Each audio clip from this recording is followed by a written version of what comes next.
स्वागत है आपका एक बार फिर से on my channel Krishna Singh Dev. तो आज हम यहाँ मिल रहे हैं क्लास 12 आईएससी स्टूडेंट्स के लिए। आईएससी स्टूडेंट्स के एग्ज़ाम के लिए अब बहुत कम दिन बचे हुए हैं। तो आज मैंने सोचा कि मैं अब आप लोगों के साथ क्या करवाऊँ। हमने काफ़ी सारे चैप्टर्स का रिवीजन कर लिया है, काफ़ी सारे क्वेश्चंस की प्रैक्टिस करके देख ली है। तो इस वक्त पर्टिकुलर चैप्टर या कोई पर्टिकुलर टॉपिक उठाने से मुझे लगा इतना ज़्यादा फ़ायदा स्टूडेंट्स को नहीं होने वाला है। So I decided that we will do one of the question paper. And जब भी क्वेश्चन पेपर की बात आती है तो मैं जब सबसे ज़्यादा जिस चीज़ के ऊपर रिलाई करती हूँ वो है CISC.org। यस, हमारी काउंसिल की वेबसाइट को छोड़ के और किसी भी रिसोर्स के ऊपर मैं रिलाई नहीं करना चाहती हूँ, because that is the most authentic resource जहाँ से आप जितना हो सके प्रैक्टिस कर लीजिए। मैं हमेशा अपने सारे प्रीवियस वीडियोस में भी बोलती आई हूँ कि आप बाहर के क्वेश्चन पेपर्स के ऊपर मत ध्यान दीजिए, आप बोर्ड के द्वारा जारी किए गए स्पेसिमन पेपर को कर लीजिए, प्रीवियस ईयर्स की पीपल्स परफॉर्मेंस उठा लीजिए। भाई बहुत से बच्चे तो ऐसे होते हैं जिनको पीपल्स परफॉर्मेंस के बारे में पता ही नहीं होता। And very sadly some teachers also do not tell them कि people's performance can be downloaded from the site, everything is available। आपकी जो वेबसाइट है वो बहुत ही अच्छे से डिज़ाइंड है, जहाँ पे स्टूडेंट्स फ्रेंडली काफ़ी सारे बेनिफिट दिए गए हैं, जहाँ से आप जाकर के काफ़ी चीज़ें देख सकते हैं। चलिए, ये सब तो अब बात करने का कोई मतलब नहीं है, बिकॉज अब जब 13th को आपका पेपर हो जाएगा तो इस वेबसाइट से आपका नाता सिर्फ तब तक ही रहेगा जब तक कि रिज़ल्ट नहीं आ जाता है। And then you will shift to some other website, some other college, some other university. अभी हम आज क्या करने वाले उसके ऊपर दोबारा से आ जाते हैं। आज हम करने वाले हैं पिछले साल जो सेमेस्टर 1 का एग्ज़ाम हुआ था, विच वॉज 40 मार्क्स पेपर, जहाँ पर आपसे पूछा गया था सिर्फ और सिर्फ MCQ।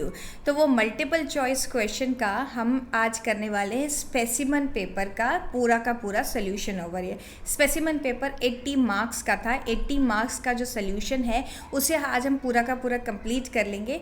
यहाँ पर कंप्लीट सिलेबस नहीं है, क्योंकि पिछले साल ड्यू टू कोविड आधा सिलेबस का वाइफिकेशन कर दिया गया था टर्म 1 एंड टर्म 2 में। फिर भी काफ़ी सारे major chapters are covered over here, तो हम उसे कर लेंगे। एंड इसके बाद जो प्लानिंग है वो भी बता देती हूँ, वो ये है कि हम सेमेस्टर 2 का बोर्ड पेपर भी सॉल्व कर लेंगे। इस वीडियो में नहीं, हो सकता है आज ही, अदरवाइज कल आपको वो दूसरी वीडियो मिल जाएगी जिसमें कि आपको सेमेस्टर 2 का बोर्ड पेपर मैं यहाँ पर सॉल्व करके बताऊँगी। तो चलिए स्टूडेंट्स, लेट गेट स्टार्टेड। आज हम करते हैं स्पेसिमन पेपर 1, जिसे आप CISC.org से डाउनलोड कर सकते हैं। एंड स्पेसिमन पेपर 1 मतलब टर्म 1 का specimen paper for year 2022। Let's get started. अब आपको अपने सामने स्क्रीन पर ये दिखाई दे रहा है specimen paper 1 of term 1 which is available on CISC.org। यहाँ से हम कर रहे हैं multiple choice question.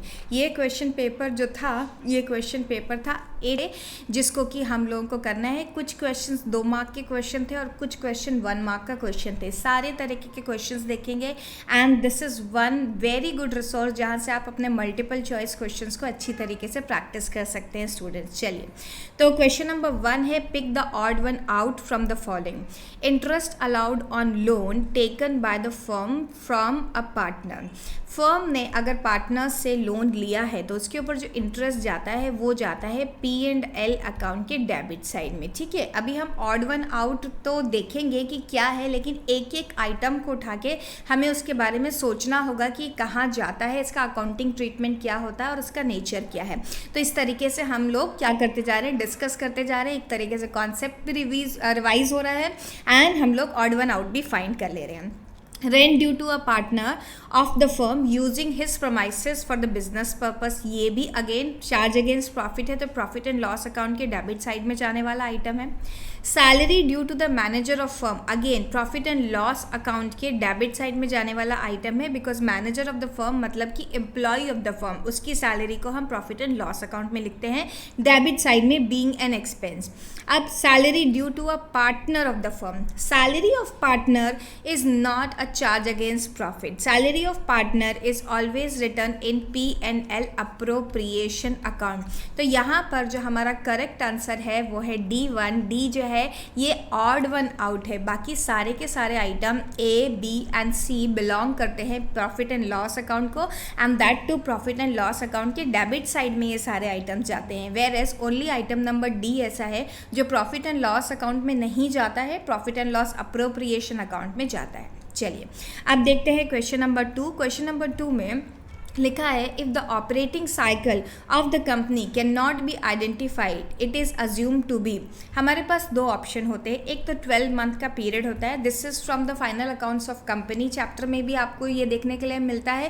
Then comparative common size balance sheet जो है, जहाँ पर हम लोग financial statement of the companies की एनालिसिस पढ़ते हैं, वहाँ पर भी हम इसे देखते हैं कि किस तरीके से हम किसी भी लाइबिलिटी या एसेट का पीरियड देख करके डिसाइड करते हैं whether it is a current liability और करंट एसेट। तो हमें नॉर्मली ऑपरेटिंग साइकिल दिया रहता है एंड हमारा एक अकाउंटिंग पीरियड होता है, अकाउंटिंग पीरियड इज 12 मंथ। अगर किसी कंपनी का या किसी ऑर्गेनाइजेशन का accounting period can not be identified, then what is the standard which thing is considered to be a deciding factor कि इतने तक हुआ तो हम इसे करंट एसेट या करंट लाइबिलिटी मानेंगे, और इसके बियॉन्ड चला गया तो हम उसे करंट एसेट या करंट लाइबिलिटी की कैटेगरी से हटा करके नॉन करंट एसेट या नॉन करंट लाइबिलिटी की कैटेगरी में डाल देंगे। तो obviously 18 month is not the answer for this, 12 month इसका आंसर है, 10 एंड 15 मंथ नहीं हो सकता है। तो correct answer is your option B. ऊपर वाले का था ऑप्शन नंबर डी, यहाँ पर करेक्ट आंसर है option number 2, sorry not 2, option number B, है ना, 2 नहीं बोलती हूँ। चलिए third one, which of the following is not shown as a current liability in the balance sheet of company prepare as per schedule 3 of companies act 2013। Trade payable ये होती है current liability. हमसे क्या पूछा है, which of not is current liability, which of following is not a current liability. Short term borrowing ये भी current liability होती है। Deferred tax liability, deferred tax liability तो करंट लाइबिलिटी नहीं होती है। शॉर्ट टर्म प्रोविजन भी करंट लाइबिलिटी होते हैं। तो हमारा आंसर जो है वो है डिफर्ड टैक्स लाइबिलिटी, जो कि करंट लाइबिलिटी का पार्ट नहीं है। देखिए स्टूडेंट, आपसे कितनी छोटी छोटी चीज़ें पूछी गई है, मतलब कि आपको अगर ये एमसीक्यू अटेम्प्ट करने हैं तो आपका सारा का सारा चैप्टर अच्छे से पढ़ा हुआ होना चाहिए। चलिए अब देखते हैं next question number 4।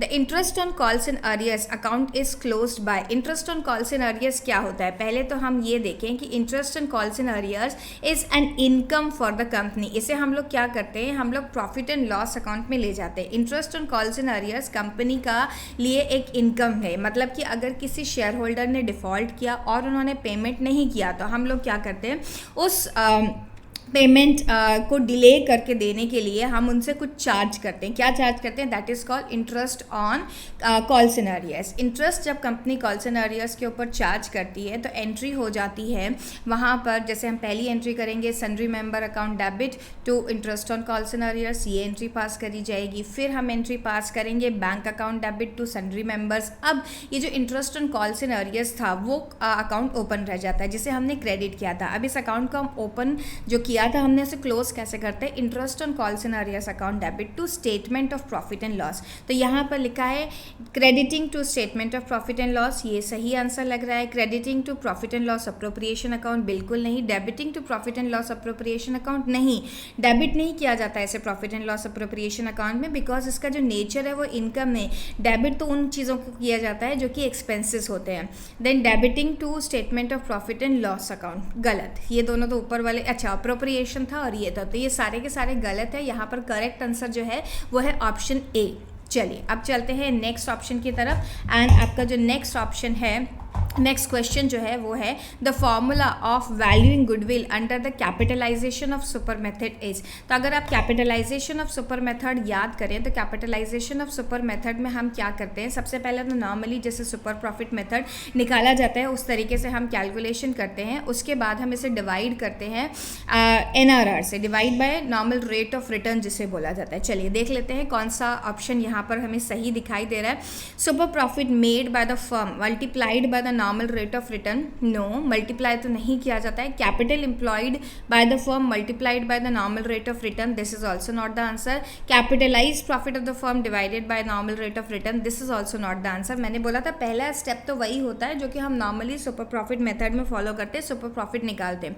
Super profit कैसे निकाला जाता है, आपका नॉर्मल प्रॉफिट जो फर्म का आ रहा है, नॉर्मल प्रॉफिट और एवरेज प्रॉफिट के डिफरेंस को हम बोलते हैं सुपर प्रॉफिट। तो super profit made by the firm divided by normal rate of return, yes D is the correct answer over here. ये है सही फॉर्मूला, ठीक है। तो ये आपके वैल्यूएशन ऑफ गुडविल के चैप्टर से क्वेश्चन हो गया। नेक्स्ट क्वेश्चन लग रहा है इश्यू ऑफ शेयर्स का, देखते हैं क्या क्वेश्चन है। Ronaldo limited forfeited 300 equity shares of ₹10 each fully called up, ठीक है। इन्होंने 10 रुपये का एक शेयर जो था 300 ऐसे शेयर्स को फोरफीट कर लिया है। On which ₹5 including premium of ₹1 पर share was received, okay. It later reissued these shares at a discount. The maximum amount of discount per share which the company could have given on the reissue would be. अच्छा, अब हमें ये सबको पता है कि जो हमारा अमाउंट होता है फॉरफीचर के टाइम में जो हम रिसीव करते हैं, वो फॉरफीचर का अमाउंट जो होता है that is the maximum amount by which company can give discount. मतलब उतने का अमाउंट रिड्यूस करके कंपनी किसी दूसरे को ये शेयर्स इशू कर देती है। लेकिन अगर जो उसने अमाउंट दिया है उसके अंदर एसपीआर भी इंक्लूडेड है तो एसपीआर का ट्रीटमेंट अलग से किया जाता है। एसपीआर को शेयर फॉरफीचर अकाउंट के साथ कभी भी कंबाइन नहीं किया जाता है, बिकॉज एसपीआर के सिक्योरिटी प्रीमियम रिजर्व के 5 स्पेसिफिक यूजेस हैं जो कि कंपनीज एक्ट 2013 ने हमको ऑलरेडी बताए हुए हैं। तो यहाँ देखिए, ऑन विच ₹5 पर share including ₹1 premium was receive. तो पहली बात तो इस ₹5 के अंदर हमारे पास ₹4 थे belonging to equity share capital and ₹1 था belonging to security premium reserve. ये ₹1 तो शेयर फॉरफीचर अकाउंट में जाएगा ही नहीं, सिर्फ ये वाला पार्ट जो है हमारा शेयर फॉरफीचर के अंदर जाएगा। तो हम अब कितने रुपए का डिस्काउंट दे सकते हैं? We can give discount of only ₹4, that is the maximum amount by which discount can be given. So यहाँ पर आप देखिए ₹4 का डिस्काउंट सिर्फ दिया जा सकता है। सो आंसर होना चाहिए सी पार्ट। ₹6 का डिस्काउंट पॉसिबल नहीं है, ₹5 का डिस्काउंट भी पॉसिबल नहीं है, ₹3 is less than the amount receive. So correct answer is C. तो अगर आप इन क्वेश्चंस को लॉजिक के साथ साथ करते जाएंगे तो आप इसे बहुत आसानी से सॉल्व कर पाएंगे। चलिए स्टूडेंट, चलते हैं नेक्स्ट क्वेश्चन की तरफ। Veena and Soma are partners in a firm. They admit Sara on 1 April 2020 for 1/4 share in the profit of the firm. Sara acquired her share as 1/12 from Veena and remaining from Soma. तो क्या हुआ? From Veena, मतलब वीना के share में से उतना minus करके उसने दे दिया है। The sacrificing ratio of the old partner will be. अब हमें इस क्वेश्चन को सॉल्व कैसे करना है? सबसे पहले हम करेंगे वीना का सेक्रीफाइस। वीना का सेक्रीफाइस तो हमें पता है कि 1/12 है वीना का सेक्रीफाइस, ठीक है। सोमा का सेक्रीफाइस हम कैसे पता करेंगे? अब हमें इसके लिए देखना होगा कि सारा का टोटल शेयर कितना था। सारा का टोटल शेयर था 1/4। 1/4 में से 1/12 किसने दे दिया है? 1/4 में से 1/12 दे दिया है ऑलरेडी हमको, किसने? वीना ने। तो हम देखेंगे यहाँ पर बचा हुआ कितना है। मैं यहाँ पे 12 LCM ले लेती हूँ, being 12 is divided by 4 also. So 4 3s are 12, यहाँ पे आ गया 3 - 1, मतलब कि यहाँ पर जो बचा हुआ पार्ट है 2/12 ये किसने दिया है? 2/12 has been given by Soma. Veena का जो सेक्रीफाइस है वो तो क्वेश्चन ने हमें खुद बता दिया था 1/12। बाकी बचा हुआ शेयर क्योंकि हमें सारा का 1/4 कंप्लीट करने के लिए 1/4 - 1/12 निकालना पड़ेगा। तो ये है बाकी बचा हुआ 2/12।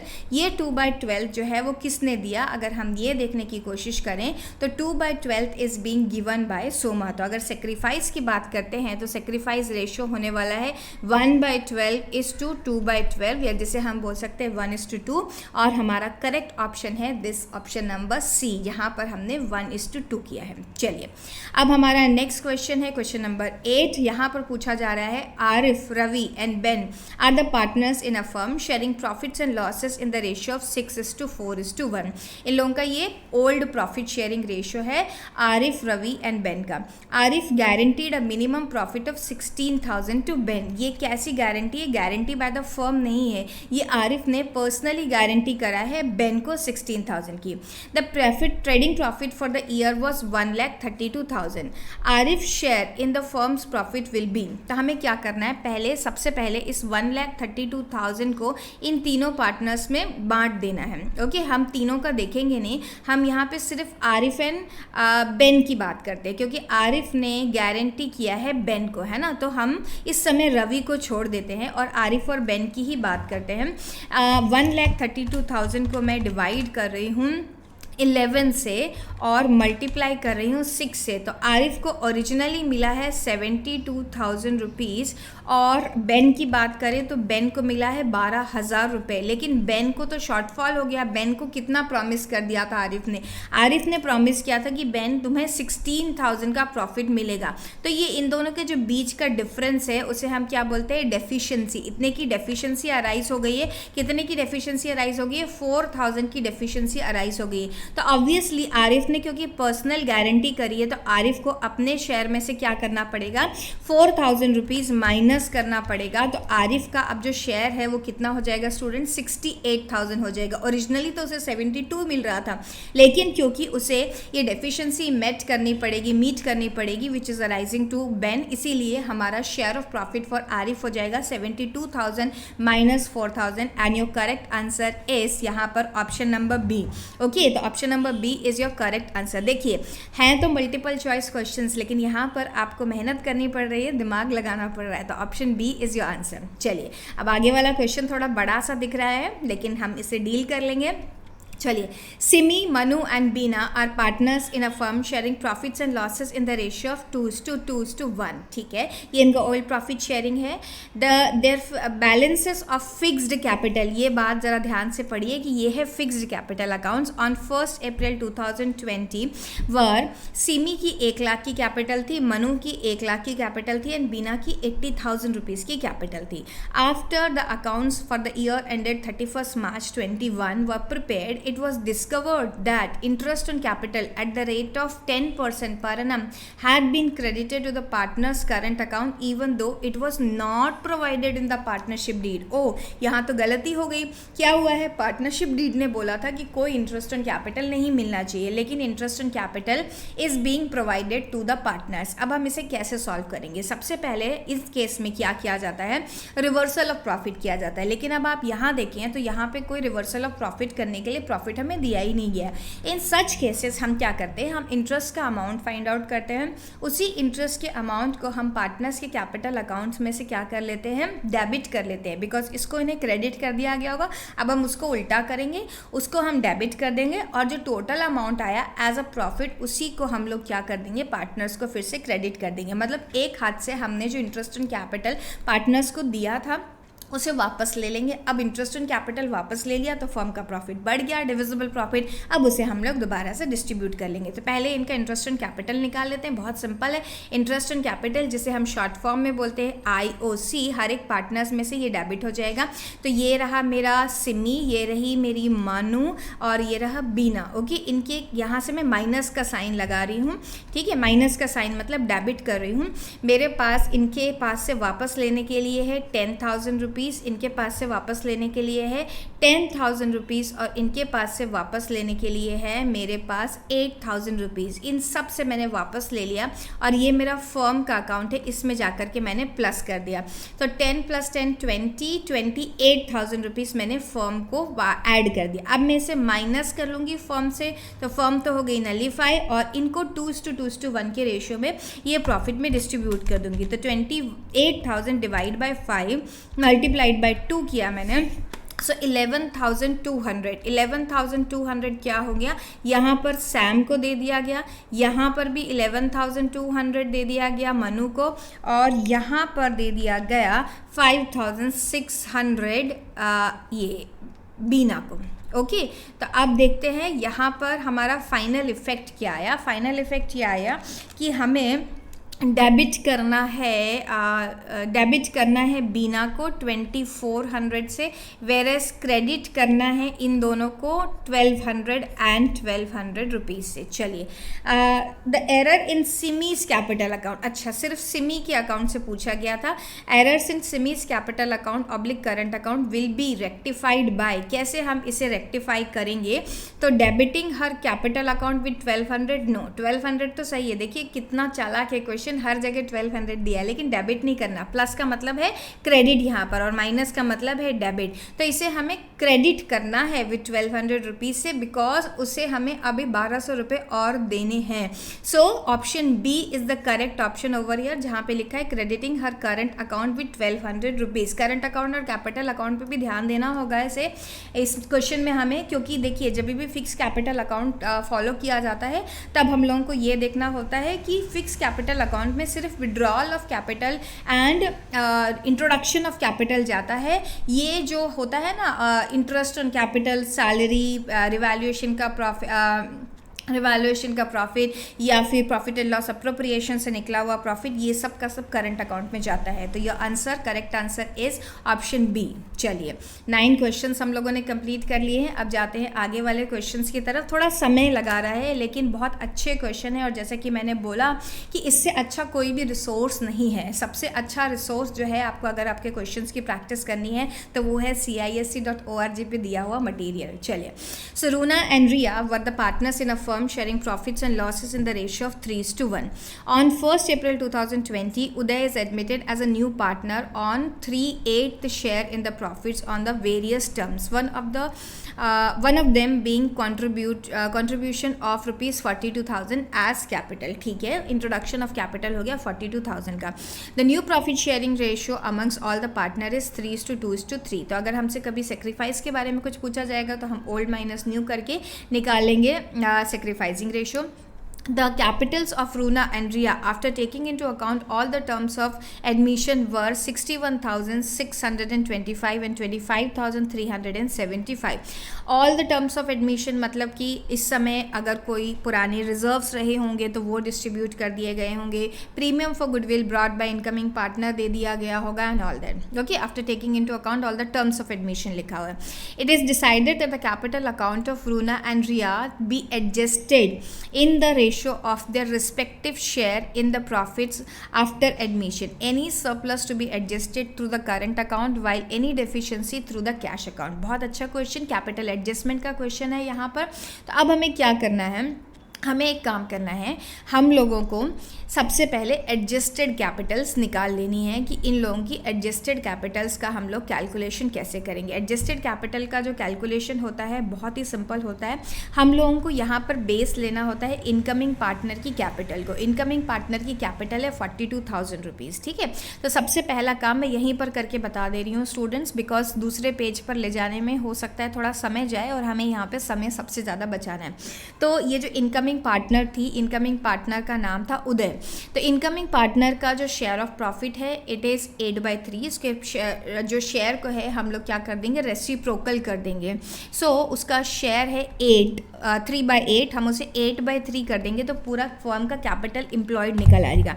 अब मैं कर रही हूँ 42,000 इंटू 8/3, तो ये आ गया 1,12,000 rupees. 1,12,000 rupees should be the capital of the new firm. अब इसमें हम लोगों को बोला गया है कि पुराने पार्टनर्स ने अपनी कैपिटल को एडजस्ट कर लिया in their new profit sharing ratio. पुराने पार्टनर 2 थे, एक तो थी रूना और दूसरी थी हमारे पास पार्टनर रिया.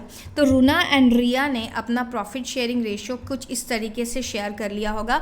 1,12,000 रुपीज़ इंटू 3/8, ये है रूना, और लास्ट क्या था इनका शेयर 3:2:3, और ये है 1,12,000 इंटू 2/8. इस तरीके से इनकी नई कैपिटल आ गई होगी. So divide by 8 multiplied by 3, 42,000 rupees की कैपिटल हो गई है रूना की, और जो रिया है उसकी कैपिटल हो गई है 28,000 की. ये उनकी नई कैपिटल होनी चाहिए. अब हमें क्वेश्चन ने क्या बोला है पढ़ लेते हैं कि एनी काइंड ऑफ डेफिशिएंसी है या फिर उनको विड्रॉल ऑफ कैपिटल लेकर आना है, विड्रॉल ऑफ कैपिटल करना है या इंट्रोडक्शन ऑफ कैपिटल करना है. तो उसके 2 मेथड है, एक ही मेथड नहीं है. अगर एनी सरप्लस है to be adjusted through current account, मतलब सरप्लस का मतलब क्या होता है कि इनकी कैपिटल ज़्यादा है. पहले रूना का देख लेते हैं.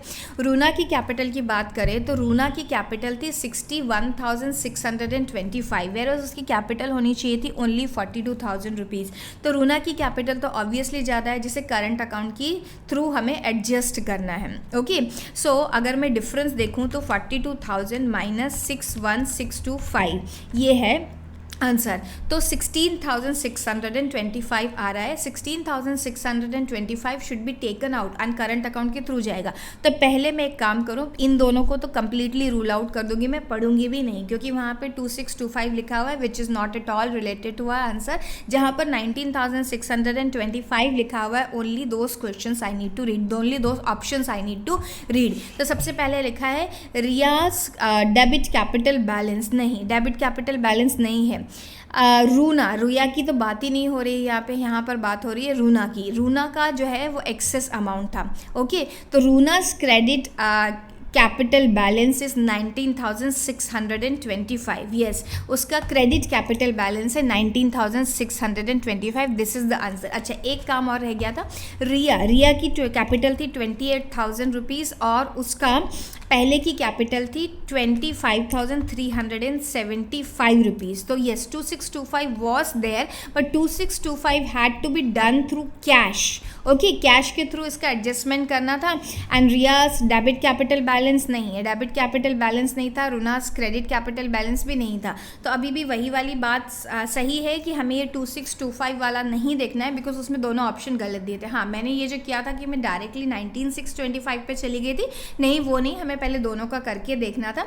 एंड ये क्वेश्चन जो था 2 मार्क के लिए था, अच्छा क्वेश्चन था। तो देखिए यहाँ पे आपसे कैपिटल एडजस्टमेंट का कॉन्सेप्ट किस तरीके से जज करके पूछा गया। बहुत अच्छा क्वेश्चन स्टूडेंट, इसे आप काफ़ी अच्छे से करके देख लेंगे। चलिए अब हम चलते हैं नेक्स्ट क्वेश्चन की तरफ। नेक्स्ट क्वेश्चन है क्वेश्चन नंबर 11। क्वेश्चन नंबर 11 में आपसे पूछा जा रहा है, on 1st April 2020 Pixie, Nixie and Gypsy entered into the partnership with the fixed capital of 60,000, 50,000 and 30,000 respectively. Okay, 3 partner हैं जिनकी फिक्स कैपिटल है 60,000, 50,000 and 30,000 rupees. On 1st October 2020 mid of the year में Pixie gave a loan to the loan of 12,000 to the firm. Okay, अब हमें clause याद रखना है। Partnership firm जो पार्टनरशिप डीड नहीं भी है, तो पार्टनरशिप एक्ट 1932 बोलता है 6% पर एनम की रेट से इंटरेस्ट दिया जाएगा on the loan given by the partner. The partnership deed contain the following clauses, interest on drawings to be charge at the rate of 4% per annum. ठीक है, Pixie to be entitled to a rent of 2,000 per annum for allowing the firm to carry on the business in his premises। Okay, Pixie ने loan भी दिया था firm को और Pixie की ही premises से फर्म का बिजनेस कैरी ऑन हो रहा है, जिसके लिए 2,000 पर मंथ का रेंट पे किया जाता है। एंड ऑब्वियसली रेंट क्या है, चार्ज अगेंस्ट प्रॉफिट है। Nixie withdrew 1,000 at the end of the month and for the 6 month उन्होंने ये विड्रॉल किया। Net profit of the firm for the year ended 31st March 2021 before any interest but after rent on Pixie's premises was 1,21,000 rupees. तो net profit of the firm will be, आपने लिखा है before any interest, मतलब कि यहाँ पर जो ये लोन दिया गया था बाय पिक्सी, उसका इंटरेस्ट नहीं डिडक्ट किया गया, जबकि interest on loan is a charge against profit, it should have been deducted. The said rent का एडजस्टमेंट हमने कर लिया, ठीक है, रेंट का एडजस्टमेंट कर लिया तो अच्छी बात है, लेकिन इस रेंट के ऊपर हम लोग लोन के ऊपर हम लोग इंटरेस्ट निकाल देते। तो 12,000 इंटू 6%, एंड याद रखना 1/2 करना मत भूलना, क्योंकि ये 6 मंथ के लिए डिवाइड बाय 2 करेंगे तो 360 रुपीज़ का इंटरेस्ट ऑन लोन है। IOL लिख रही हूँ, इंटरेस्ट ऑन लोन 360 रुपीज़। वो कैसे आया, 12,000 रुपये का 6% इंटू 6/12, 6/12 करना होगा, तो ये इस तरीके से 360 आया। इसे हम क्या करेंगे, 1,21,000 रुपीज़ में से माइनस कर लेंगे, तो आपका जो करेक्टेड प्रॉफिट है, मतलब कि net profit of the firm है, वो है 1,20,640 स्टूडेंट्स। देखिए कितना अच्छा कॉन्सेप्ट आपसे यहाँ पर जज कर लिया गया, पूछ लिया गया, बहुत अच्छा क्वेश्चन। चलें अब आगे चलते हैं, ये case study type of question है, इसमें शायद कुछ और भी आगे पूछा जाए। यस, पूछा गया है interest on drawing charge on Nixie would be. अब interest on drawing on Nixie, Nixie ने कब किया था, Nixie withdrew 1,000 at the end of the month for 6 month, first 6 month में उन्होंने ये किया। ओके, तो हम इसका इंटरेस्ट ऑन ड्राइंग यहाँ पर देख लेते हैं कि कितना आने वाला है। अब इंटरेस्ट ऑन ड्राइंग का कैलकुलेशन कैसे किया जाएगा, 1,000 मल्टीप्लाइड बाय 6, तो टोटल ड्राइंग्स जो हमारे पास आएगी that is going to be आपका ₹6,000। अब इस क्वेश्चन में ना एक बहुत ध्यान देने वाली बात थी। क्या बहुत ध्यान देने वाली बात थी? इन्होंने ड्राइंग तो करी 6 मंथ, लेकिन ये 6 मंथली ड्राइंग का क्वेश्चन नहीं है। मतलब देखिए क्वेश्चन जो है वो पूरे 12 महीने का क्वेश्चन है। ऑन 1 अप्रैल को इन्होंने बिजनेस स्टार्ट किया, तो इंटरेस्ट ऑन ड्राइंग तो at the end of the year ही आप चार्ज करोगे। तो ड्राइंग भले ही 6 मंथ की थी, पीरियड में यहाँ पर बच्चों ने गलती करी थी, जो वो ये करी थी कि पीरियड भी उन्होंने 6 मंथली ले लिया था। पीरियड 6 मंथली नहीं है। अगर आप एवरेज पीरियड का फॉर्मूला लगाएं तो एवरेज पीरियड का फॉर्मूला होता है period left after first drawing plus period left after last drawing. तो period left after first drawing क्या है? इन्होंने क्या किया, at the end of every month, मतलब कि पहली जो ड्राइंग हुई होगी वो 30th ऑफ अप्रैल को हुई होगी। ओके, तो मैं जो एवरेज पीरियड है वो कैसे निकालूंगी? 30th ऑफ अप्रैल के बाद मेरे पास बचे हैं 11 महीने। अच्छा, अब जो लास्ट ड्राइंग है, लास्ट ड्राइंग कब हुई होगी? इन्होंने क्या करा है, 6 मंथ के लिए ड्राइंग करी है, तो लास्ट ड्राइंग हुई होगी सितंबर में। ओके, अप्रैल, मई, जून, जुलाई, अगस्त, सितंबर 30th को लास्ट ड्राइंग हुई। उसके बाद हमारे पास बचे हुए 6 महीने स्टूडेंट्स। सो 11 + 6 डिवाइड बाई 2 करना है यहाँ पे। यहाँ बहुत सारे बच्चों ने यही मिस्टेक करी थी जब हमने इसको पहली बार किया था पिछले साल, कि लोगों ने यहाँ पर एवरेज पीरियड ही 6 मंथ, मतलब पूरा पीरियड ही 6 मंथ कंसीडर कर दिया था। वो नहीं करना है। तो 11 + 6 17 डिवाइडेड बाई 2, एवरेज पीरियड था यहाँ पर 8.5 मंथ स्टूडेंट। सो इसे बहुत ध्यान से देख लेंगे आप। 8.5 मंथ का एवरेज पीरियड है, तो हम कैसे कैलकुलेशन करेंगे? 6,000 into what is the interest on drawing का percentage? 4% per annum. 4% into 8.5 divided by 12, ये था कैलकुलेशन। सो यहाँ मैं जरा कैलकुलेशन कर लूँ, तो calculation is 6,000 into 4% into 8.5 divided by 12, तो आपका आंसर था 170। Okay, so 170 is your answer. So इसे बहुत ध्यान से कर लेना था स्टूडेंट्स। काफ़ी बच्चों ने यहाँ पर मिस्टेक करी थी कि उन लोगों ने जो ऑप्शन थे वो सही से सिलेक्ट नहीं किए थे। चलें, अब चलते हैं हमारे नेक्स्ट क्वेश्चन की तरफ। नेक्स्ट क्वेश्चन है हमारा, देखिए हम थोड़ा स्लो स्पीड से जा रहे हैं, लेकिन हम सारे क्वेश्चन बहुत अच्छे से समझ कर रहे हैं। तो आपको इस बात का ध्यान रखना है कि आपको जल्दी जल्दी बहुत सारे क्वेश्चन नहीं निपटाने, आपको अच्छे से समझ के करने हैं, क्योंकि ये क्वेश्चन बहुत इंपॉर्टेंट क्वेश्चंस में से एक है। अब हम चलते हैं next question. Dave, Gautam and Kamal were 3 partners sharing profits and losses in the ratio of 2:1:2. ठीक है। On 1st April 2020, their capital account balances stood at 90,000, 80,000 and 20,000. अच्छा, डेबिट बैलेंस मतलब कि किसी पार्टनर ने ओवरड्रॉन कर लिया तो उसका जो है बैलेंस डेबिट हो जाता है। On this date, they admitted Naveen into the partnership with the capital of 50,000 rupees. 3 partners were there from the beginning and one more partner, means 4th partner is being admitted. Naveen is to have 1/4 of his profits with guaranteed minimum share of distributable profit of 40,000 rupees. Okay. The new profit sharing ratio among the partners Dev, Gautam, Kamal, Naveen will be 6:2:7:5. The profit of the firm for year 2020-21 was 1,60,000 before following adjustments were made. Interest on capital at the rate of 10% per annum to be allowed to all the partners. Okay, so यहाँ पर अच्छी बात ये हुई है कि opening capital दी गई है, तो ओपनिंग कैपिटल के ऊपर हम लोग करते हैं इंटरेस्ट ऑन कैपिटल का प्रोविजन, सो वो हम कर लेंगे। इंटरेस्ट ऑन ड्राइंग्स क्वेश्चन ने खुद निकाल के दे दिया है। देव के ऊपर interest on drawing is to be charge 3,000 rupees, Kamal के ऊपर interest on drawing is to be charge 6,000 rupees. Salary to 2 partners is to be given, that is 7,000 and 10,000.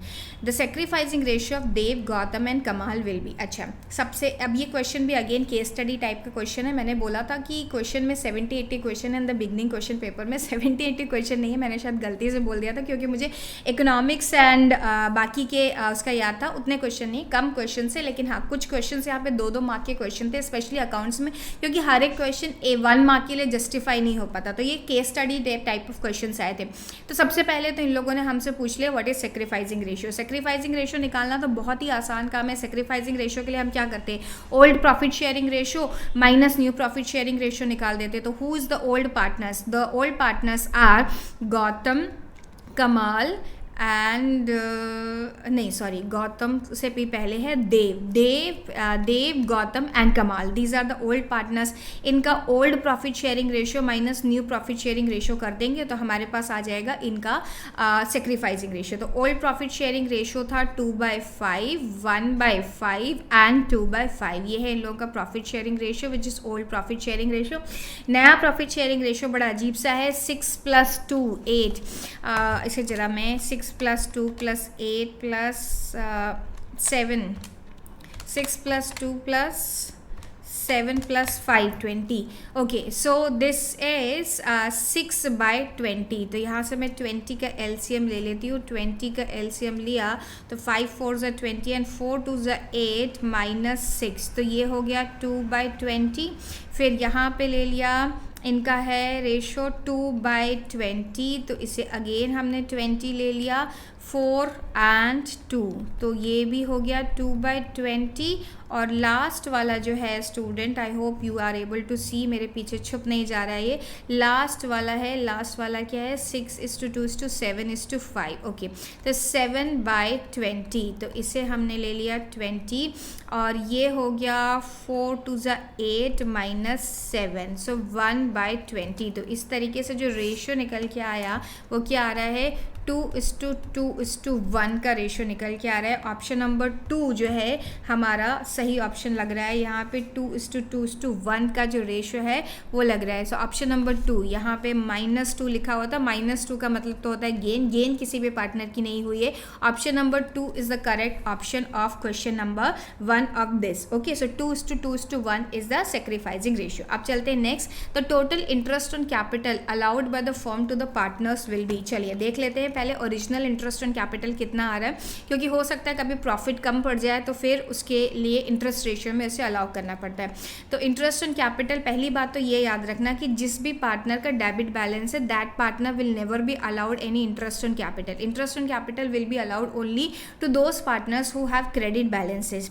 तो यहाँ पर क्रेडिट बैलेंस किस किस का है, एक तो है हमारा देव के पास 90,000 है और इंटरेस्ट ऑन कैपिटल कितना मिल रहा है, interest on capital is 10% per annum. तो 9,000 रुपीज़ मिल जाएगा देव को, 8,000 रुपीज़ गौतम को मिल जाएगा और नया वाला पार्टनर को भी हम लोगों को देना होगा। और नए वाले पार्टनर ने कितनी कैपिटल लेके आई है, 50,000 रुपीज़ की कैपिटल लेके आई है, तो 5,000 रुपये मिल जाएगा। सो ये है देव, ये है गौतम। कमाल को कोई इंटरेस्ट ऑन कैपिटल नहीं मिलेगा बिकॉज उसकी कैपिटल का बैलेंस जो है वो क्या है, दैट इज नेगेटिव, या जिसे हम बोल सकते हैं कि उसका बैलेंस हमारे पास दिखाई दे रहा है डेबिट बैलेंस में। तो हमें 9,000 + 8,000 + 5,000 22,000 रुपीज़ का इंटरेस्ट ऑन कैपिटल अलाउ करने के लिए मिलेगा। और ऑप्शन नंबर 1 ही वो बता रहा है interest on capital is 22,000 rupees. ठीक है, 23 नहीं हो सकता है, 21,400 नहीं हो सकता है, 23,100 नहीं हो सकता है। So right option is 22,000 rupees.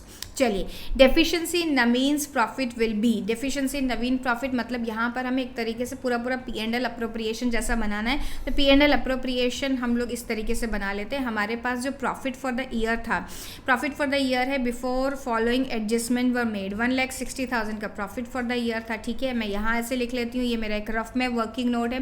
1,60,000 का प्रॉफिट फॉर द ईयर है। यहाँ पर क्या लिखा गया था, 9, 8 एंड 5, 22,000 का हम लोगों ने IOC दिया है। तो मैं ऐसे सीधा सीधा IOC करके लिख देती हूँ। फिर उसके बाद मैं यहाँ पर एक और चीज़ लिख लेती हूँ, IOD भी हमें क्वेश्चन ने दे दिया। IOD हमें दिया गया था 3,000 एंड 6,000 रुपीज़ का, तो 9,000 रुपीज़ का IOD दे देते हैं। सैलरी दिया गया था, सैलरी दोनों की एक साथ लिख लेते हैं क्योंकि ये तो हमारा रफ वर्किंग नोट है, हमें कोई बहुत अच्छे से करके दिखाना नहीं था। यहाँ पे 17,000 रुपीज़ की हमारे पास थी ये सैलरी। फिर उसके बाद देख लेते हैं और भी कुछ था क्या, और किसी को कुछ देना है, नहीं कुछ भी नहीं है। 50,000 रुपीज़ इसने लेके आया था एंड इंटरेस्ट ऑन कैपिटल हमने लिख लिया, सब लिख लिया। अब देख लेते हैं कितना हो रहा है। तो ये है हमारा डिविजिबल प्रॉफिट, 1,60,000 + 9,000 - 22,000 एंड 17,000, तो 1,30,000 का हमारे पास आ रहा है डिविजिबल प्रॉफिट। इस 1,30,000 के डिविजिबल प्रॉफिट में से divide by 20 multiplied by I think 2, नहीं 5 मल्टीप्लाइड बाय 5 करेंगे तो 32,500 आ रहा है नवीन का share, whereas Naveen is being promise 40,000 rupees. Okay, so Naveen का शेयर आ रहा है 32,500, ये उसका ओरिजिनल प्रॉफिट है, whereas he is being promise 40,000 rupees. तो इसे मैं 40 में से माइनस करूँ तो उसकी डेफिशिएंसी है ये, सी वाला पार्ट इज़ अवर आंसर। उसकी डेफिशिएंसी जो आ रही है स्टूडेंट्स वो कितनी आ रही है, उसकी डेफिशिएंसी आ रही है 7,500 की डेफिशिएंसी अराइज हो रही है। ओके, चलिए बहुत अच्छा क्वेश्चन, और देख लेते हैं उसका कोई पार्ट है क्या, नहीं और कोई पार्ट नहीं है। अब आगे दिया गया है question number 13, and question number 13 को देख करके ऐसा लग रहा है कि क्वेश्चन नंबर 13 जो है वो है हमारा रिलेटेड टू गुडविल। चलिए गुडविल का क्वेश्चन देख लेते हैं। यहाँ पर मैंने क्वेश्चन सॉल्यूशन करके रखे हुए हैं आप लोगों के लिए, because I didn't want to make any mistake while teaching online, क्योंकि जब आप ऑफलाइन टीचिंग कर रहे होते हैं ना तब तो बहुत आसान होता है कि कभी कोई मिस्टेक होती है तो स्टूडेंट्स पॉइंट आउट कर देते हैं भाई, लेकिन ऑनलाइन में तो मुश्किल हो जाता है कि हमने कोई मिस्टेक कर दिया, पूरा वीडियो रिकॉर्ड हो गया, अपलोड हो गया और उसके बाद पता चला कि गलती कर दी गई है। तो इतना मेहनत मैं नहीं करना चाहती थी, इसलिए मैंने सोल्यूशन यहाँ करके रखा हुआ था। चलिए अब देखते हैं नेक्स्ट क्वेश्चन क्या बोलता है। Ritesh and Somesh are partners in a firm sharing profits and losses equally. ठीक है, they admit Satvik on 1st April 2021 for 1/5 share in the profit of the firm. Future profit sharing ratio between Ritesh and Somesh will be 3:2. Okay, at the time of reconstitution of partnership firm, goodwill was valued at 2 years purchase of the average profit of the preceding 4 years, which were as follows. Profit and loss दिया हुआ है, तो पहले साल का अच्छा क्या था हमारा, goodwill will be valued as 2 years purchase of average profit of preceding 4 years। 4 year देखना है, 1 2 3 4 ही है। चलिए आफ्टर डेबिटिंग लॉस, तो ये लॉस तो हम लोगों को ऐड करना पड़ेगा, 15,000 ऐड कर देंगे तो हमारे पास जो ओरिजिनल प्रॉफिट है वो हो जाएगा 85,000 रुपीज़ का। ठीक है, साथ ही साथ में एडजस्टमेंट भी करते चल रही हूँ। प्रॉफिट था 50,000 रुपीज़ इंक्लूडिंग इंश्योरेंस क्लेम। हमने इंश्योरेंस क्लेम जो है यहाँ पर 5,000 रुपये का ले लिया था। देखो इंश्योरेंस क्लेम क्या होता है, it is a non operating profit. ठीक है, हर साल थोड़ी ना इंश्योरेंस का क्लेम करते रहोगे, तो इसे आप हटा देंगे, ऑपरेशन से रिलेटेड नहीं है, हमें एक्चुअल प्रॉफिट देखना होता है। तो आपका प्रॉफिट जो है वो आ गया है 45,000 रुपीज़ स्टूडेंट्स यहाँ पर। ठीक है, चलिए अब आगे देखते हैं और क्या है। लॉस है 40,000 का after debiting voluntary retirement compensation paid 20,000 rupees. नहीं, ये वॉलंटरी रिटायरमेंट तो हमें ऐड करना पड़ेगा, ये भी एक अबनॉर्मल चीज़ है। ठीक है, ये नॉर्मल नहीं है, हर साल वॉलंटरी रिटायरमेंट नहीं होता है। तो आपका लॉस जो है ना वो रिड्यूस हो गया, लॉस 40,000 से रिड्यूस होकर आ गया है 20,000 पे है, अभी भी लॉस ही लेकिन रिड्यूस होकर 20 पे आ गया। प्रॉफिट है 60,000 excluding insurance premium of 10,000 insurance of asset. तो ऑब्वियसली ये तो एक खर्चा है बिजनेस का जो कि रेगुलर बेसिस पे करना है, तो इसे हमें माइनस करना चाहिए था, इंक्लूड नहीं किया गया है, एक्सक्लूड नहीं किया गया, तो अब हम एक्सक्लूड करेंगे और 10,000 माइनस करके हम बता देंगे कि प्रॉफिट जो है इतना है। ओके, तो अब हमारे चारों सालों का प्रॉफिट जो है करेक्टेड प्रॉफिट आ गया, इसे हम ऐड कर लेते हैं। 85,000 प्लस 45,000 माइनस 20,000 प्लस 50,000, ये हो गया 1,60,000 का। और अगर एवरेज की बात करूं, इसे डिवाइड बाय 4 करूं तो मेरा एवरेज प्रॉफिट आता है 40,000 रुपीज़। पहला वाला क्वेश्चन क्या देखते हैं, the average profit of the firm from the year 2017-18 to 2021 will be 40,000 rupees. ठीक है, the correct answer is 40,000 rupees. 1,60,000 divide by 4 करेंगे तो 40,000 इज द करेक्ट आंसर। चलें आगे चलते हैं। The value of goodwill of the firms on सात्विक admission was 40,000 को हमें ऊपर बोला गया था शायद 2 ईयर्स परचेस, एक बार देख लेते हैं। येस, 2 ईयर्स परचेस, तो मल्टीप्लाइड बाय हम 2 कर लेंगे तो हमारी गुडविल है 80,000 rupees. Value of goodwill of firms on Satvik's admission.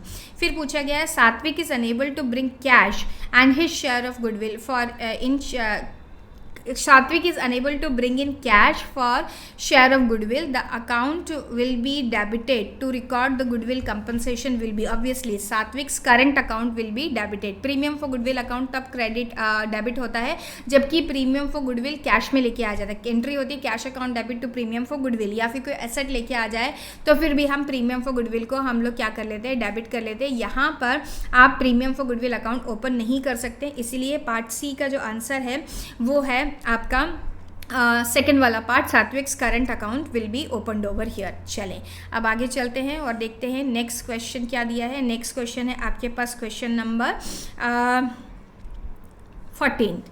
Dhruv and Ansh are partners in a firm sharing profits and losses. Dhruv का 75% एंड अंश का 25% है. चलिए, सो यहाँ पर द बैलेंस शीट दी हुई है, गिवन बिलो बड़ी सारी बैलेंस शीट है एंड इसमें क्रेडिटर्स दिए हैं, वर्कमैन कंपनसेशन रिजर्व दिया है, कैपिटल अकाउंट दिया है ध्रुव का और अंश का, एंड फिर यहाँ पर आपको वेरियस एसेट्स दी गई है, debtors, provision for doubtful date वगैरह माइनस करके दिया गया है.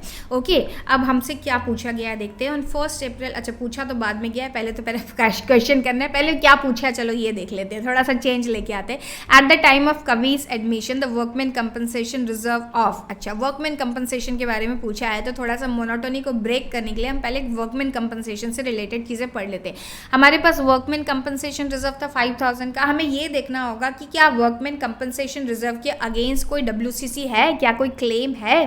तो चलिए देखिए, ये तो related to land and building है, ये बैड डेट से है, ये है creditors include this the liability. Yes, ये जो पॉइंट है, पॉइंट नंबर 4, ये है related to workman compensation reserve. So workman compensation reserve is determined at 3000. Okay, 3000 रुपये का वर्कमैन कंपनसेशन रिजर्व डिटरमाइन हुआ है एंड कवि का एडमिशन हुआ है. देखो, तो पहली बात तो ये कि कवि को तो कुछ भी नहीं दिया जाएगा, कवि will not be given anything. अब ये जो एक्सेस है वर्कमैन कंपनसेशन रिजर्व, 2000 रुपये का वर्कमैन कंपनसेशन रिजर्व है, 5000 में से 3000 का तो क्लेम था, बाकी का बचा हुआ 2000 रुपीज़ का वर्कमैन कंपनसेशन रिजर्व है. This workman compensation reserve will be distributed among all partners in all profit sharing ratio. Okay, all profit sharing ratio था आई थिंक, हाँ 75:25 का रेशियो था. चले अब देखें, eight the time of admission, ओहो ये क्या हो रहा है, eight the time of admission of at the time of Kavi's admission, the workman compensation reserve of 5000 will be credited to capital account. No. 3000 will be credited to capital account of all the partners. No. All the partners कैसे हो जाएगा? Only all partners Dhruv and Ansh. 2000 will be credited to the capital account of all partners. अभी तक तो मुझे third option सही लग रहा है, आगे भी देख लेते हैं. 2000 will be debited to the partners to the capital account of the old partners. No, debit नहीं होगा, क्रेडिट कर दिया जाएगा उन लोगों को, उनको उसका बेनिफिट दिया जाएगा. तो इसका फर्स्ट वाले का आंसर जो है वो थर्ड पार्ट का मुझे आंसर लगता है कि ये जो आपका थर्ड वाला पार्ट है, ए का थर्ड वाला part, this is the correct answer. The value of land and building in the balance sheet of the reconstituted form will be. Revaluation से रिलेटेड है, तो हमारे पास लैंड एंड बिल्डिंग से रिलेटेड एक पॉइंट था, ये देखिए पॉइंट नंबर 1. ठीक है, हम देखिए क्वेश्चन को करने की अप्रोच कैसे करें. कई बार ऐसा होता है कि जब बहुत बड़ा क्वेश्चन आता है ना, पूरा क्वेश्चन ठीक से करने का मन नहीं करता है. This is, I am not talking about the exam, कि एग्जाम के टाइम में क्या करना है. एग्जाम के टाइम में तो ऑब्वियसली आपको अच्छे से रीड करके क्वेश्चन करना होगा. अभी पढ़ते समय जो मोनोटोनी आ जाती है उसको ब्रेक करने के लिए आप मेथड चेंज करने की कोशिश करें. चलिए, तो अभी आप क्या करें, यहाँ पर हमारे पास है कि land and building found to be overvalued by 25%. अब ये भी बड़ी कॉमन मिस्टेक है कि बच्चे क्या करते, इसका जाके 25% निकाल देते, उसे माइनस कर देते. अरे नहीं भाई, कितनी बार मैंने लाइव स्टूडेंट्स को पढ़ाते टाइम तो बोला है, दिस इटसेल्फ इज 125%. क्यों? क्योंकि यहाँ पर क्या हो चुका है, ये ओवर वैल्यूड है. तो land and building is over valued, तो आपको क्या करना है, 25,000 डिवाइडेड बाय 125 करना है. 20,000 इज द करेक्ट वैल्यू.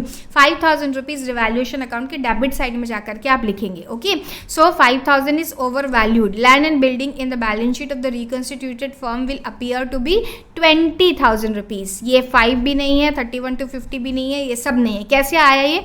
25,000 को हमने डिवाइड किया 125% से, तो correct value of land and building निकल के आई 20,000 रुपीज. बहुत इंपॉर्टेंट पॉइंट है बच्चों, इसे आप अच्छे से करेंगे. To adjust the creditor in adjustment number 3 क्या करेंगे? चलिए एडजस्टमेंट नंबर 3 जाके पढ़ लेते हैं. क्या लिखा हुआ है? Creditors include an amount of 5,000 received as commission from Amar. अब अमर क्या कोई पार्टनर है? नहीं, अमर कोई बाहर वाला है, तो उसका हमें ध्यान देने की ज़रूरत नहीं है. तो क्या लिखा हुआ है, फिर से जाएं. हाँ, तो creditors include an amount of 5,000 received as commission from Amar. The necessary adjustment are required to be made. Commission हमें मिला और हमने क्या कर लिया, उसे क्रेडिटर में ऐड कर लिया. ये कोई हमारी लाइबिलिटी तो नहीं है, तो क्रेडिटर्स को हमें रिड्यूस करना है. जब भी क्रेडिटर्स रिड्यूस करेंगे, जब मैं पढ़ाती हूँ रिवैल्यूएशन अकाउंट, मेरे सारे लाइव क्लासेस के बच्चों को पता है कैसे बोलती हूँ कि फ़ायदा कहाँ जाता है, क्रेडिट साइड पे. 5,000 से क्रेडिटर रिड्यूस हो गए हैं, तो 5,000 will be credited to revaluation account and creditors में से उसे डेबिट करना होगा. तो commission account will be credited with 5,000 rupees. नहीं, commission account will not be credited with 5,000 rupees, ये गलत ऑप्शन है. देन उसके बाद आपसे बोला गया है कि creditors account will be credited with 5,000 rupees. नहीं, क्रेडिट मतलब तो बढ़ना है। अमर का तो कोई क्वेश्चन ही नहीं आता है। Creditor account will be debited with 5,000 rupees. Yes, this is the right option. यहाँ पर सबसे सही ऑप्शन जो ये है कि creditor account will be debited with 5,000। देखो क्रेडिटर क्या है, लाइबिलिटी, और जितनी भी लाइबिलिटीज़ होती है उनके अकाउंट कैसे होते हैं, they are liability in the nature and that is why they have credit balances. उसे हम रिड्यूस कर रहे हैं 5,000 से, इसीलिए उसे हम कर देंगे डेबिट। चलिए एक और क्वेश्चन, एक क्या दो और क्वेश्चन दिए हुए हैं यहाँ पे। The provision for doubtful debt in the reconstituted firm will be. हमने इसे पढ़ा ही नहीं, चलते हैं पढ़ के आते हैं। Provision for doubtful date balance sheet में दिखाई दे रहा था 1,500 रुपये का। आप प्रोविजन फॉर डाउटफुल डेट के बारे में कहीं पर कुछ लिखा है? यस, पॉइंट नंबर 2 में कुछ लिखा है। देखो क्या लिखा है, bad debt amounting to 1,800 will be written off, the remaining debtors are good. अच्छा, हमारे पास 1,500 रुपये का प्रोविज़न है, जबकि हमें पता चल रहा है कि 1,800 रुपये के हमारे जो डेटर्स हैं वो बैड है। मतलब कि हमारे पास कमी पड़ गई है 300 रुपये की। 300 रुपये का हमें जो है डाउटफुल डेट जो है उसमें से लेने के लिए है नहीं, 1,500 ये, तो 300 रुपये हमें रिवैल्यूएशन अकाउंट से लेने पड़ेंगे। बाकी के डेटर्स गुड हैं, ठीक है। तो अब पूछ क्या रहा है क्वेश्चन, देखते हैं। पूछ रहा है हमसे क्वेश्चन कि the provision for doubtful debt in the reconstituted firm, कुछ भी नहीं, नील रहेगा। क्यों? क्योंकि रिकंस्टिट्यूटेड फर्म में तो हमें प्रोविजन फॉर डाउटफुल डेट कुछ दिखाना ही नहीं है ना। वो तो हमारे पास जो 1,500 रुपये का था फुल्ली यूटिलाइज हो गया, वो भी यूटिलाइज हो गया, बल्कि 300 रुपये हमें कहाँ से लेना पड़ गया, 300 rupees we had to take in fact from revaluation account also. अब न्यू जो फर्म है वहाँ पर आपके जो डेटर्स दिखाई देंगे वो 18,500 में से 1,800 रुपये के कम होकर के दिखाई देंगे, क्योंकि उतने के तो बैड प्रूफ हो चुके हैं, ठीक है। चलिए, the date of balance sheet in the of the reconstituted firm will be. अब इससे इजी क्वेश्चन क्या हो सकता है, रिकंस्टिट्यूटेड फर्म की बैलेंस शीट कब बनेगी? जिस दिन कभी का एडमिशन हुआ, 1 अप्रैल को उसका एडमिशन हुआ तो उसी दिन बैलेंस शीट बनेगी। 1 अप्रैल 2021 को बैलेंस शीट बनेगी, 31 मार्च पर नहीं बनेगी, 31 मार्च पर नहीं बनेगी। ऑप्शन सी जो है 1-3 जो ऑप्शन है that is the correct option for this, correct answer for this, क्योंकि बैलेंस शीट बनती है फर्म की balance sheet of the year ending नहीं, सॉरी, थर्ड ऑप्शन भी नहीं है, फोर्थ ऑप्शन है, बैलेंस शीट एज एट 1 अप्रैल 2021, क्योंकि ईयर तो एंड नहीं हो रहा है, लेकिन क्योंकि रिकंस्टिट्यूशन ऑफ फर्म हुआ है इसीलिए हमें यहाँ पर बैलेंस शीट बनानी पड़ेगी। So this option number 4 is the correct option. चलें अब नेक्स्ट क्वेश्चन की तरफ जाते हैं। नेक्स्ट क्वेश्चन है ABC limited forfeited. Issue of shares का क्वेश्चन आ गया। यहाँ पर थोड़े से क्वेश्चन बचे हुए हैं सेक्शन ए में स्टूडेंट, फिर हम लोग सेक्शन बी की तरफ चले जाएंगे। थोड़ा हो सकता है कि आपको लंबा वीडियो है, काफ़ी देर बैठने में लगे, लेकिन ये बहुत important source of multiple choice question है। इसको आप कोई भी बच्चा छोड़ के ना जाए, ये बहुत बहुत इंपॉर्टेंट है। इसको छोड़ना मतलब बेवकूफ़ी करना है, क्योंकि इतने अच्छे क्वेश्चंस आपको और किसी जगह डिज़ाइन किए हुए नहीं मिलेंगे। जो मार्केट में बहुत सारी बुक्स मिल रही हैं, मैं नाम नहीं लेना चाहूँगी, लाइव बैचेस में तो मैं बच्चों को बोल सकती हूँ, यहाँ पर मैं आप लोगों को बोल नहीं सकती हूँ, लेकिन there are lots and lots of mistakes in those kind of books. तो आपको ध्यान रखना है कि आप सिर्फ और सिर्फ इस ऑथेंटिक सोर्स पे जाइए, CISC.org की जो .com है, CISC.org जो है, यहाँ से ही आप सब कुछ पढ़ लीजिए, ठीक है, वो मोर देन सफिशिएंट है। चलिए, ABC limited forfeited 4,000 shares of ₹10 each, fully called up. Okay, 4,000 shares हमने फॉरफिट कर लिए जो कि फुल्ली कॉल्ड अप है। On which application money of 3 had been paid, तो ये शेयर फॉरफीचर का अमाउंट है। Out of this 2,000 shares were reissued as fully paid up. Upon the reissue the company transferred 4,000 rupees to capital reserve. Okay, पहले तो मैं ये देख लूँ कि कितना अमाउंट था। 4,000 मल्टीप्लाइड बाई 3 रुपीज़ हमें मिल गया था। सो 12,000 रुपये हमारे पास था कैपिटल रिजर्व में। Okay, sorry, for share forfeiture में, उसमें से कैपिटल रिजर्व में कितना ट्रांसफर कर दिया? 4,000 रुपीज़ कैपिटल रिजर्व में ट्रांसफर कर दिया। मतलब कि 8,000 रुपये का हमने क्या दिया होगा? डिस्काउंट दिया होगा, राइट। डिस्काउंट जो अमाउंट देते हैं उतने ही अमाउंट से तो शेयर फॉरफीचर अकाउंट डेबिट होता है। एंट्री क्या होती है शेयर फॉरफीचर की? शेयर फॉरफीचर की एंट्री होती है, सॉरी, रीइश्यू की एंट्री क्या होती है? Bank account debit, share forfeiture account debit to equity share capital. अब यहाँ पर हमने 8,000 रुपये यूटिलाइज किए होंगे ऑब्वियसली। 12 में से अगर मैंने 4,000 रुपये ट्रांसफर किया कैपिटल रिजर्व में, तो 8,000 कहाँ गया? यूटिलाइज हो गया डिस्काउंट देने में। अब क्वेश्चन क्या पूछे, अब उसे पढ़ते हैं। The rate at which this shares were reissued were, discount निकाल लेते हैं। कैसे निकालेंगे? बताएंगे 2000 शेयर्स आपने क्या किए थे 2000। ओ नहीं नहीं नहीं नहीं नहीं, मिस्टेक कर दिया मैम आपने यहाँ पर। नहीं, यहाँ से मुझे पहले निकालना है प्रोपोर्शनेट अमाउंट। ये मिस्टेक आपसे भी हो सकती थी, अच्छा ही हुआ मैंने मिस्टेक कर दिया तो समझ में आ गया। 12,000 रुपये थे इन रिस्पेक्ट ऑफ 4000 शेयर। पहले तो मैं इसको आधा करूँ ना, क्यों? क्योंकि आधे शेयर्स ही री इशू किए गए थे। ओके, तो आधा शेयर्स मतलब कि 6000 रुपीज़ वर अवेलेबल। 6 में से 4 यूटिलाइज हो गए, तो बचा कितना है 2000 रुपीज़। 4 मतलब कैपिटल रिजर्व में चले गए, यूटिलाइज यहाँ हुए, 2000 यूटिलाइज हुए। तो 2000 का हमने दिया होगा डिस्काउंट। अगर मैं 2000 को 2000 नंबर ऑफ शेयर से डिवाइड कर लूँ तो मुझे डिस्काउंट का अमाउंट पता चल जाएगा, विच इज़ ₹1 पर शेयर। तो 10 रुपये का एक शेयर होता है, उसमें से 1 रुपये का डिस्काउंट दिया तो कितने पर इशू किया गया? 9 रुपीज़ पर शेयर पे इशू किया गया। देखिए मिस्टेक हो सकती थी इस क्वेश्चन में, एक बार फिर से पढ़ लेते। हमारे पास शेयर फॉर फीचर का अकाउंट जो अवेलेबल था वो था 12,000 रुपये। उस 12,000 रुपये का पहले हमें करना होगा 50%, क्योंकि 50% शेयर्स आर ओनली बीइंग री इशूड। तो हमारे पास है 6000 का अमाउंट अवेलेबल। 6000 में से 4000 हमने कैपिटल रिजर्व में ट्रांसफ़र किया। तो कैपिटल रिजर्व में ट्रांसफ़र किया, इसका मतलब ये बच गया था, तो 2000 यूटिलाइज हुआ होगा। 2000 कहाँ यूटिलाइज किया गया होगा? 2000 must have been utilise for giving the discount. अब 2000 हमने डिस्काउंट देने के लिए यूटिलाइज किया, तो पर शेयर कितना डिस्काउंट किया वो हमें पता चल जाएगा dividing it by number of shares. तो नंबर ऑफ शेयर्स से हमने डिवाइड किया 2000, तो आ गया ₹1 पर शेयर का हमने डिस्काउंट दिया। तो 10 - 1 अगर हम करते हैं तो शेयर इशू का प्राइस पता चल जाएगा। Rate at which the shares were issued is ₹9। तो 15 का जो है C part is the answer. Okay, अरे खत्म नहीं खत्म नहीं, अभी है क्वेश्चन नंबर 16 ऑल्सो। दिखा देती हूँ, जो बच्चे बड़े बेसब्रे हो रहे हैं। 16 है, 17 है, अभी यहाँ पे कुछ अकाउंट भी पूछे गए, बहुत अच्छे क्वेश्चंस हैं यहाँ पे। और उसके बाद 18 से हम सेक्शन बी की तरफ जा रहे हैं। ठीक है, चलिए, तो सेक्शन ए का अभी हमारे पास काफ़ी सारा पार्ट बचा है, थोड़ा जल्दी करने की कोशिश करेंगे। सब इश्यू ऑफ शेयर्स के क्वेश्चन है और बहुत अच्छे क्वेश्चन है, जल्दी, लेकिन कॉन्सेप्ट पे हम लोग कॉम्प्रोमाइज़ नहीं करेंगे। Xylo Limited was formed on 1st April 2018 with an authorized capital of 12 lakh divided into equity shares of ₹10 each. It invited applications of 30,000। ये तो है आपकी authorized capital, जो कि कहाँ जाती है? बैलेंस शीट में सिर्फ दिखाने के लिए इसे लिखा जाता है। 30,000 shares to be issued at par in the year of its formation, all of which were subscribed for and amount due on them was fully received। ठीक है, 30,000 शेयर्स हमने इशू किए, सारे के सारे के ऊपर पैसा हो गया। On 1st April 2020 company issued another 60,000, फिर से 60,000 शेयर्स कंपनी ने इशू किए at a premium of 2 per share. इस समय 12 रुपये पे शेयर इशू किया। To be receive with allotment, it received application for 55। इस समय क्या हो गया? Under subscription which were duly allotted, all the amount due on the allotted shares was receive except the final call of ₹2 per share on 1000 share. तो 1000 share holders ने क्या कर दिया? डिफॉल्ट कर दिया, फाइनल कॉल ₹2 की दी नहीं।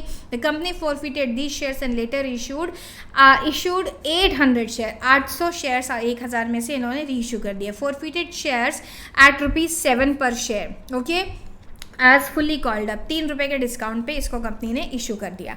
The balance sheet of the company was prepared on 31 March 2021 as per schedule 3 of companies act 2013। अब आपसे पूछा क्या जा रहा है? The issued capital of the company to be shown in the notes to account as 31 March 2021 under the share capital will B.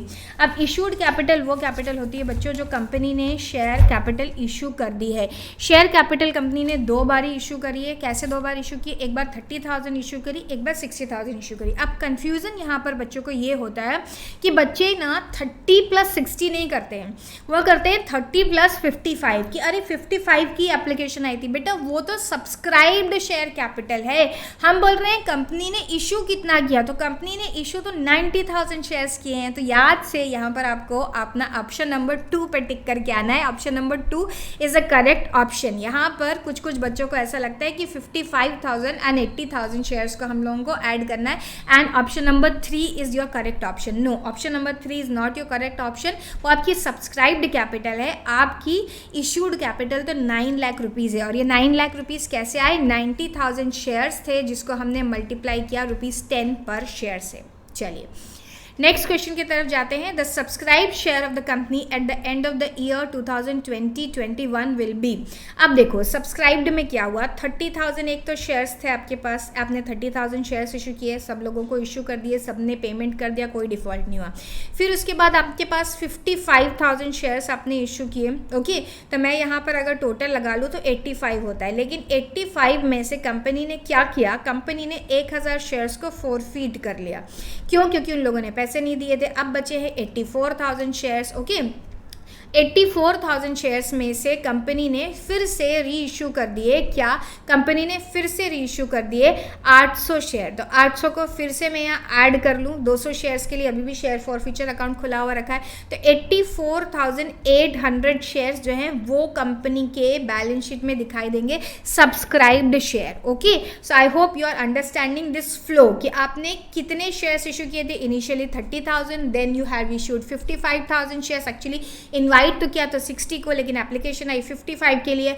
फिर उसमें से आपने 1000 शेयर्स को वापस ले लिया, फिर उसके बाद दोबारा से री इशू कर दिया 800 शेयर्स को। और तो इस तरीके से करते करते at the end balance sheet date पे 84,800 शेयर्स बचे हुए हैं। Option number 4 is the correct option for this. चलिए अब हम जाते हैं next. The amount of share capital to be shown in the balance sheet of the company as at 31 March 2021 will be. ये तो बड़ा क्वेश्चन है, चलिए फिर भी इसे हम टैकल कर लेते हैं। तो अमाउंट ऑफ शेयर कैपिटल जो हम शेयर दिखाएंगे पार्ट सी में, ये क्या होगा, क्या आप यहाँ पर 9 लाख रुपीज़ दिखाएंगे, क्या आप यहाँ पे 12 लाख रुपीज़ दिखाएंगे, क्या आप 1,50,000 रुपीज़ दिखाएंगे, या 8,49,600 दिखाएंगे। यहाँ पर देखिए हमारे पास कितने शेयर्स थे, हमारे पास थे एक तो 30,000 शेयर्स थे जिसके ऊपर हमें फुल अमाउंट मिल चुका था। ठीक है, तो 30,000 मल्टीप्लाइड बाय तो 10 कर देते हैं, यहाँ पर हमें 3 लाख रुपीज़ मिल गया था।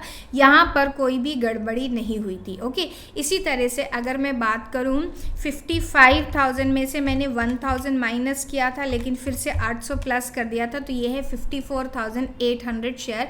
इन 54,800 शेयर्स के ऊपर हमको सारा पैसा मिल चुका था, मतलब 10 रुपये का एक शेयर आ गया था। तो ये हो गया 5,48,000 शेयर्स। लेकिन 200 शेयर्स जो है ना, 200 शेयर्स अभी तक हमारे पास रखे हुए हैं, इन्हें हमने फोरफीट कर लिया था। अब इनमें क्या करना होता है, आपको शेयर फोरफीचर का बैलेंस ऐड करना होता है। इन लोगों ने कितना अमाउंट दे दिया था, चले देखें। इन लोगों ने क्या किया था, except for the final call, 2 रुपये की फाइनल कॉल नहीं दी थी। फाइनल कॉल नहीं दी थी मतलब कि 8 रुपये तो दे दिए थे। तो इसे हम मल्टीप्लाइड बाय 8 करेंगे, 200 मल्टीप्लाइड बाय 8 करेंगे और जोड़ देंगे, तो इतना अमाउंट जो है ना शेयर कैपिटल में जाएगा। तो 1600 प्लस 5,48,000 प्लस 3 लाख रुपीज़, सो 8,49,600 रुपीज़ का अमाउंट जो है शेयर कैपिटल में जाएगा बच्चों, जो कि ऑप्शन नंबर 4 में आपको दिया गया है। समझ में आया कैसे करना है? देखिए यहाँ पे आपको बैलेंस शीट का फॉर्मेट बना के नहीं दिखाना है। आपसे पूछा जा रहा है कि 30,000 का आपकी ये बता दीजिए कि शेयर कैपिटल में कितना अमाउंट जाएगा। तो शेयर कैपिटल में 30,000 वालों ने पूरा 10 रुपये दे दिया है, मल्टीप्लाइड बाय 10 कर देंगे। 54,800 ने भी पूरा 10 रुपीज़ दे दिया है। बचे 200 शेयर, उनको आपने फोरफीट किया हुआ है अभी, क्योंकि 2 रुपये की फाइनल कॉल दी नहीं थी, रीइश्यू नहीं किया गया है। ठीक है, इसीलिए इसे 8 रुपीज़ से मल्टीप्लाई कर दिया। इन सबको जोड़ेंगे तो हमारा शेयर कैपिटल का टोटल आ जाएगा, विच इज़ 8,49,600। सिंपल। चलिए नेक्स्ट थोड़ा सा थियोरेटिकल क्वेश्चन लग रहा है, देख लेते हैं क्या है। The net gain made by the company on ratio of 800 shares will be transferred to, obviously जो भी गेन होगी उसे हम कहाँ ट्रांसफर कर देते हैं, कैपिटल रिजर्व अकाउंट में ट्रांसफर कर दिया जाता है। ये तो थियोरेटिकल क्वेश्चन है, इतने सारे क्वेश्चन करने के बाद रिलीफ, तो इसे आराम से आप टैकल कर लेंगे। अब ये चलिए काफ़ी सारे क्वेश्चन एंड इंपॉर्टेंट क्वेश्चन को हमने कर लिया है। अब हम कर रहे हैं क्वेश्चन नंबर 17 जो कि इश्यू ऑफ शेयर से रिलेटेड है। इससे पहले वाले क्वेश्चन में काफ़ी कुछ इश्यू ऑफ शेयर से रिलेटेड आया था, लेकिन actually that was related to more of final accounts of companies. Okay, अब हम ये जो क्वेश्चन कर रहे हैं यहाँ पर आपको दिख रहा है जर्नल एंट्रीज, एंड इसके साथ ही साथ क्वेश्चन काफ़ी बड़ा है। मैं आपको यहाँ पर पहले तो स्क्रीन को कर दूँ फुल और यहाँ पर दिखा दूँ कि शेयर फॉरफीचर अकाउंट भी दिया गया है। तो हमें इस पूरे क्वेश्चन को एक साथ देखना होगा। हमें share capital share forfeiture account को भी देखना होगा और साथ ही साथ हमको देखना होगा ऊपर वाला पैनल ऑल्सो, जहाँ पर हमें जर्नल एंट्रीज में कुछ fill in the blanks type का दिया गया है। एंड बेसिकली ऐसे क्वेश्चन जो है CBSE में आते, पिछले साल हमारे बोर्ड ने भी दिए थे इस तरीके के क्वेश्चन, और किसी भी रूप में क्वेश्चन आ सकता है बिल्कुल ऐसा मत सोचिएगा जैसा का जैसा एसक्यूपी में आया वैसा का वैसा क्वेश्चन पेपर उठ के आ जाएगा। पिछले साल बहुत सारे क्वेश्चन थोड़े डिफरेंट भी थे। स्टूडेंट, मैं आपको डरा नहीं रही हूँ, आई एम प्रिपेयरिंग यू कि आप सब तरीके के क्वेश्चंस के लिए प्रिपेयर रहिए, एग्जाम में कुछ भी उठ के आ सकता है। चलिए तो अब देखते हैं, यहाँ पर आपको एक fill in the blanks type का कुछ दिखाई दे रहा है। क्वेश्चन पढ़ लेते हैं क्या है। ऑप्शंस आपको यहाँ पे फिल करने हैं। ये नीचे आपको 1A B C D E 4-5 question दिए गए। उसके बाद जैसा कि आप देख रहे हैं सेक्शन बी स्टार्ट हो रहा है। सेक्शन बी बहुत सिंपल था, रेशियो एनालिसिस था आपके पास सेक्शन बी में, और कंपैरेटिव शायद रेशियो एनालिसिस अकेला ही था सेक्शन बी में पिछले साल। एक बार फिर देख लेते हैं। चलिए, comparative common size and cash flow हमारा टर्म 2 में चला गया था। चलिए, शेयर कैपिटल दिया गया है, शेयर कैपिटल डैश। हमें सबसे पहले क्या पढ़ना होगा, नीचे जाके ये फोरफीचर की एंट्री है, नीचे जाके हमें पढ़ना होगा narration. Being dash shares forfeited for non payment of dash including the premium of ₹2 per share. अच्छा, अब प्रीमियम का अमाउंट मुझे जैसे ही पता चल गया, एसपीआर के सामने दिया हुआ है यहाँ पर 2000, इसे डिवाइड करूँगी और मुझे नंबर ऑफ शेयर्स पता चल जाएगा जो कि है 1000 शेयर्स। अच्छा, इस क्वेश्चन को करने की अप्रोच क्या रख रही हूँ मैं क्वेश्चन यहाँ पूरा सॉल्व कर लूँगी सारी इन्फॉर्मेशन देख करके, और फिर नीचे जाके हम ऑप्शंस पे टिक लगा देंगे। 1000 shares were forfeited for non payment of dash including the premium of ₹2 per share. अब ये कॉल्स एंड अरियर्स के सामने हम देखते हैं तो हमें ये पता चल जाता है कि कितना amount is not being paid. कितना अमाउंट नॉट बीइंग पेड है, अमाउंट है 7000 और नंबर ऑफ शेयर्स कितने हैं 1000 शेयर्स। ओके, तो ₹7 पर शेयर हम लोगों को पेमेंट नहीं किया गया, जिसमें से ₹2 है सिक्योरिटी प्रीमियम रिजर्व का। तो अगर हमारा ₹12 का शेयर था जिसमें से ₹7 पे नहीं किया गया, ओके, और जिसमें कि सिक्योरिटी प्रीमियम रिजर्व का अमाउंट भी है, तो मतलब कि बाकी 12 में से अगर 7 को हटा दें तो कितना अमाउंट पे किया गया था वो हमारे पास आ जाएगा। लेकिन इसका एक और तरीका है, ये देखिए, शेयर कैपिटल में हमारे सामने शेयर फॉरफीचर अकाउंट में लिखा हुआ है कि शेयर कैपिटल से रिलेटेड कितना अमाउंट हम लोगों को मिल चुका है। तो हम ज़्यादा कैलकुलेशन करने नहीं लगेंगे, यहाँ चले जाएंगे, सीधा लिख देंगे 4000 रुपीज़। क्यों मैं यहाँ पे 5 नहीं लिख रही थी, क्योंकि ₹1 belong to security premium reserve. Security premium reserve वैसे भी पे नहीं किया गया है, ₹2 पर शेयर था, तो आप उसे छोड़ देंगे और यहाँ पे सीधा 4000 रुपीज़ यहाँ पर जा करके लिख लेंगे। ओके, तो 4000 रुपीज़ का हमारे पास शेयर फॉरफीचर का बैलेंस है। अब शेयर कैपिटल में कितना जाएगा, obviously the amount which will go to share capital which can be the balancing figure. तो अगर आप बात करें यहाँ पर कितना हो रहा है, 7 + 4 दिस इज 12,000 रुपये, 7 + 4,000 रुपीज़ 11,000 रुपीज़ माइनस 2,000 रुपीज़, तो शेयर कैपिटल के सामने जाएगा 9,000 रुपीज़। ये आ गया 9,000 रुपीज़। ओके, अब हम नीचे पढ़ते हैं, ये लग रही है रीइश्यू की एंट्री। रीइश्यू के बारे में क्या लिखा गया है, बैंक अकाउंट डेबिट, अमाउंट नदारद है। हम नरेशन पढ़ लेते हैं नीचे। Being dash shares reissued at ₹9 per share, fully paid 12 पर शेयर। शेयर फॉरफीचर में से कुछ अमाउंट लिया गया। अच्छा, जैसे शेयर फॉरफीचर में से कुछ अमाउंट लिया गया दिखाई दे रहा है, तो मैं एक काम करती हूँ, शेयर फॉरफीचर अकाउंट में जाती हूँ और देखती हूँ कि क्या कोई अमाउंट दिखाई दे रहा है। येस, शेयर कैपिटल में 700 रुपये इशू के टाइम में यूज़ किए गए हैं। ठीक है, 700 rupees are being used over year. तो हम यहाँ से इस अमाउंट के सामने भर सकते हैं कि 700 रुपये यहाँ से यूटिलाइज किए गए। यहाँ पे मैंने पूरा क्वेश्चन सॉल्व किया गया है, तो मैं उसको भी रेफर करके देख ले रही हूँ साथ में कि 7 रुपीज़ यहाँ पे लिख देती हूँ। अमाउंट यहाँ पर मैं 700 रुपये यूटिलाइज़ किया, उसे करके लिख लेती हूँ। एंड फिर शेयर कैपिटल के सामने कितना अमाउंट गया होगा, री issued at ₹9 per share. Number of shares कितने हैं अब, ठीक है, नंबर ऑफ शेयर्स कितने हैं ये हम लोगों को देखना पड़ेगा। एक काम करते हैं, अच्छा, एक नीचे की इन्फॉर्मेशन क्या लिखी हुई है, the face value of shares is ₹10 पर शेयर, वो तो ठीक है।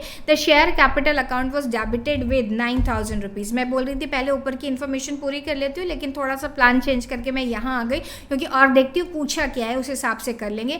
The shares were forfeited for non payment of, obviously 7 रुपये का नॉन पेमेंट नहीं किया था, वो हमने कैसे निकाला, ये देखिए हमने कैसे निकाला, 7000 डिवाइडेड बाय 1000 करके हमने निकाला 7 rupees. Eight the time of reissue of shares the share forfeiture account will be debited with, अच्छा रीइश्यू की बात आ रही है, तो ये है हमारी रीइश्यू की एंट्री। तो शेयर फॉरफिचर अकाउंट कितने अमाउंट से डेबिट होगा, bank account debit to bank account debit, share forfeiture account has to be debited. अब शेयर फॉरफीचर अकाउंट कितने अमाउंट से डेबिट होगा यहाँ पर, तो आपके सामने यहाँ पर एक अमाउंट दिखाई दे रहा है 700 एंड 1400 रुपीज़। चलिए देखिए यहाँ हमारे ऑप्शन देखते हैं। एट द टाइम ऑफ री issue of share the share forfeiture account was debited with 6300, 7000, 2100, 1400। मुझे लग रहा है 1400 इज़ द आंसर, क्योंकि देखिए सिक्योरिटी प्रीमियम रिजर्व के सामने ये लिखा हुआ है, शेयर कैपिटल के सामने लिखा है 700 रुपये एंड सिक्योरिटी प्रीमियम रिजर्व के सामने लिखा हुआ है इतना अमाउंट। शेयर कैपिटल के सामने है 1400 रुपीज़। एक मिनट, 1400 प्लस 700 करने पर आता है 2100। Is there any option of 2100 over here? Yes, 2100 का ऑप्शन है यहाँ पर। अब देखिए शेयर फॉरफीचर अकाउंट से कैसे मैंने इन्फॉर्मेशन पता करी। 700 plus 1400। Share forfeiture account originally क्या होता है, क्रेडिट, क्योंकि कंपनी ने ये शेयर का जो पैसा था शेयर होल्डर से जो मिला नहीं उसे फॉरफीट कर लिया, और फॉरफीट करके कहाँ लिख दिया, फॉरफीट करके लिख लिया इसने अपने अकाउंट में, which is called share forfeiture account. Share forfeiture account एक तरीके की इनकम सी हो गई अभी के लिए, लेकिन इसे तब तक इनकम में मतलब कैपिटल रिजर्व में ट्रांसफ़र नहीं किया जाएगा जब तक कि हम शेयर्स इशू नहीं कर सकते। जब हमने शेयर इशू किए तो 12 रुपये का शेयर एक इशू है, 12 रुपये का प्राइस उसका, उसमें से हमने शेयर फॉरफीचर में से दो जगह के लिए पैसा लिया। एक तो कैपिटल के लिए 700 रुपये लिया और सिक्योरिटी प्रीमियम रिजर्व के लिए 1400 रुपये लिया। तो यहाँ पे 700 प्लस 1400 आना चाहिए था, जिसका टोटल होता है मिला करके 2100 रुपये, क्योंकि नीचे दो इन्फॉर्मेशन है आपके पास, एक तो शेयर कैपिटल अकाउंट है और शेयर सिक्योरिटी प्रीमियम रिजर्व है। यहाँ पर आएगा SPR, ठीक है। कितने आपने शेयर्स इशू कर दिए वो है 1400 रुपये, प्लस आपने इक्विटी शेयर कैपिटल के लिए 700 रुपये डाले। ओके, इशूड 9 रुपीज़ पर शेयर, 9 रुपीज़ पर शेयर, फुल्ली पेड एट ₹12 पर शेयर, एट ₹12 पर शेयर पे आपने इनको इशू किया है। मतलब कि यहाँ पे सिक्योरिटी प्रीमियम रिजर्व भी इन्वॉल्व है स्टूडेंट्स। तो आपको ये वाला अमाउंट जो है ना इस अकाउंट से मिल जाएगा। आई होप ये बात आपको समझ में आ रही है। तो 2100 is the correct option over here. अगर मैं बात करूं ऑप्शन क्वेश्चन नंबर सी की, तो सी में हमारा 2100 का जो ऑप्शन है दैट इज करेक्ट। अब eight the time of reissue of share share capital account was credited with, share capital account कितने अमाउंट से क्रेडिटेड होगा, ठीक है। शेयर कैपिटल अकाउंट क्रेडिटेड कितने से होगा, तो देखिए इतनी बात मुझे समझ में आ गई। मैंने 2100 रुपये से शेयर फॉरफीचर अकाउंट को क्या किया था, डेबिट किया था, जिसमें से 1400 rupees was belonging to your इसको क्या बोलते हैं सिक्योरिटी प्रीमियम रिजर्व को। मतलब कि बाकी का बचा हुआ जो अमाउंट था that was belonging to your 700 रुपये। 700 रुपये was belonging to security share capital यहाँ लिख देती हूँ। और बैंक के अंदर कितना अमाउंट गया था, हमने इन शेयर्स को इशू किया था आई थिंक 9 रुपये पर शेयर के ऊपर हमने इन शेयर्स को इशू किया था। बैंक के अंदर गया था 9 रुपये पर शेयर के हिसाब से अमाउंट गया था, ठीक है। 9 रुपये पर शेयर के हिसाब से बैंक के अंदर अमाउंट गया था, तो उसे हम यहाँ पर ऐड कर लेंगे। अब क्वेश्चन ये आता है कि यहाँ पर number of shares were not given, number of shares were not given, but उसे निकालना कोई बड़ी बात नहीं है। यहाँ पर देखते हैं, दोबारा क्वेश्चन में जाते हैं और पढ़ते हैं तो नंबर ऑफ़ शेयर्स निकल आएंगे। SPR, ठीक है, फुल्ली पेड एट ₹12 पर शेयर। तो अगर मैं यहाँ पे देखूँ 1400 शेयर हैं, 2 रुपये जो है आपका SPR है, तो 1400 डिवाइडेड बाय 2 करूँगी तो 700 शेयर्स मेरे रीइशू किए गए थे। ये बात मुझे समझ में आ जाएगी। 700 इंटू 9 होता है 6300, मतलब बैंक के सामने गया है 6300, तो जिसमें से 6300 एंड 700 रुपये from share forfeiture account belongs to share capital account. So 7000 rupees is to be return in the front of share capital. I hope ये बात बच्चों आपको समझ में आ रही है। तो ऑप्शन जो आपका क्वेश्चन नंबर डी है, इसका जो करेक्ट ऑप्शन है दैट इज 7000 रुपीज़। मैंने अमाउंट कैसे फाइंड आउट किया, 2100 रुपये जो मेरा यहाँ पर था, इसमें से आई नो कि 700 rupees belong to equity share capital, उसको यूटिलाइज करने के लिए किया गया है। फिर मैंने निकाला number of shares. Number of shares मैंने कैसे निकाले, देखो मैंने नंबर ऑफ़ शेयर्स इस तरीके से निकाले कि अगर शेयर्स को प्रीमियम पे इशू किया गया है, मतलब रिडम्पशन करने का मतलब फॉरफीट करने के बाद प्रीमियम पे इशू किया है, तो 2 रुपये की प्रीमियम है, यहाँ से डिवाइड करने पे मेरे पास आता है 700 नंबर ऑफ शेयर्स है।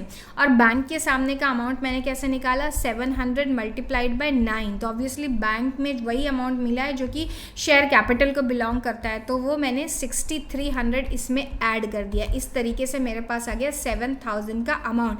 हमने SPR को भी यहाँ पे क्रेडिट किया, लेकिन हमें मिला नहीं है अमाउंट, SPR का अमाउंट मिला नहीं। Originally shares were issued at SPR, तो शेयर्स को जब हम लोग री इशू करेंगे तभी भी SPR को क्रेडिट किया गया है इस क्वेश्चन में। और मिला अमाउंट सिर्फ 9 ही रुपये, ऐसा ना समझ लेना इस क्वेश्चन में कि 12 रुपये मिला है, मिला 9 ही रुपये है।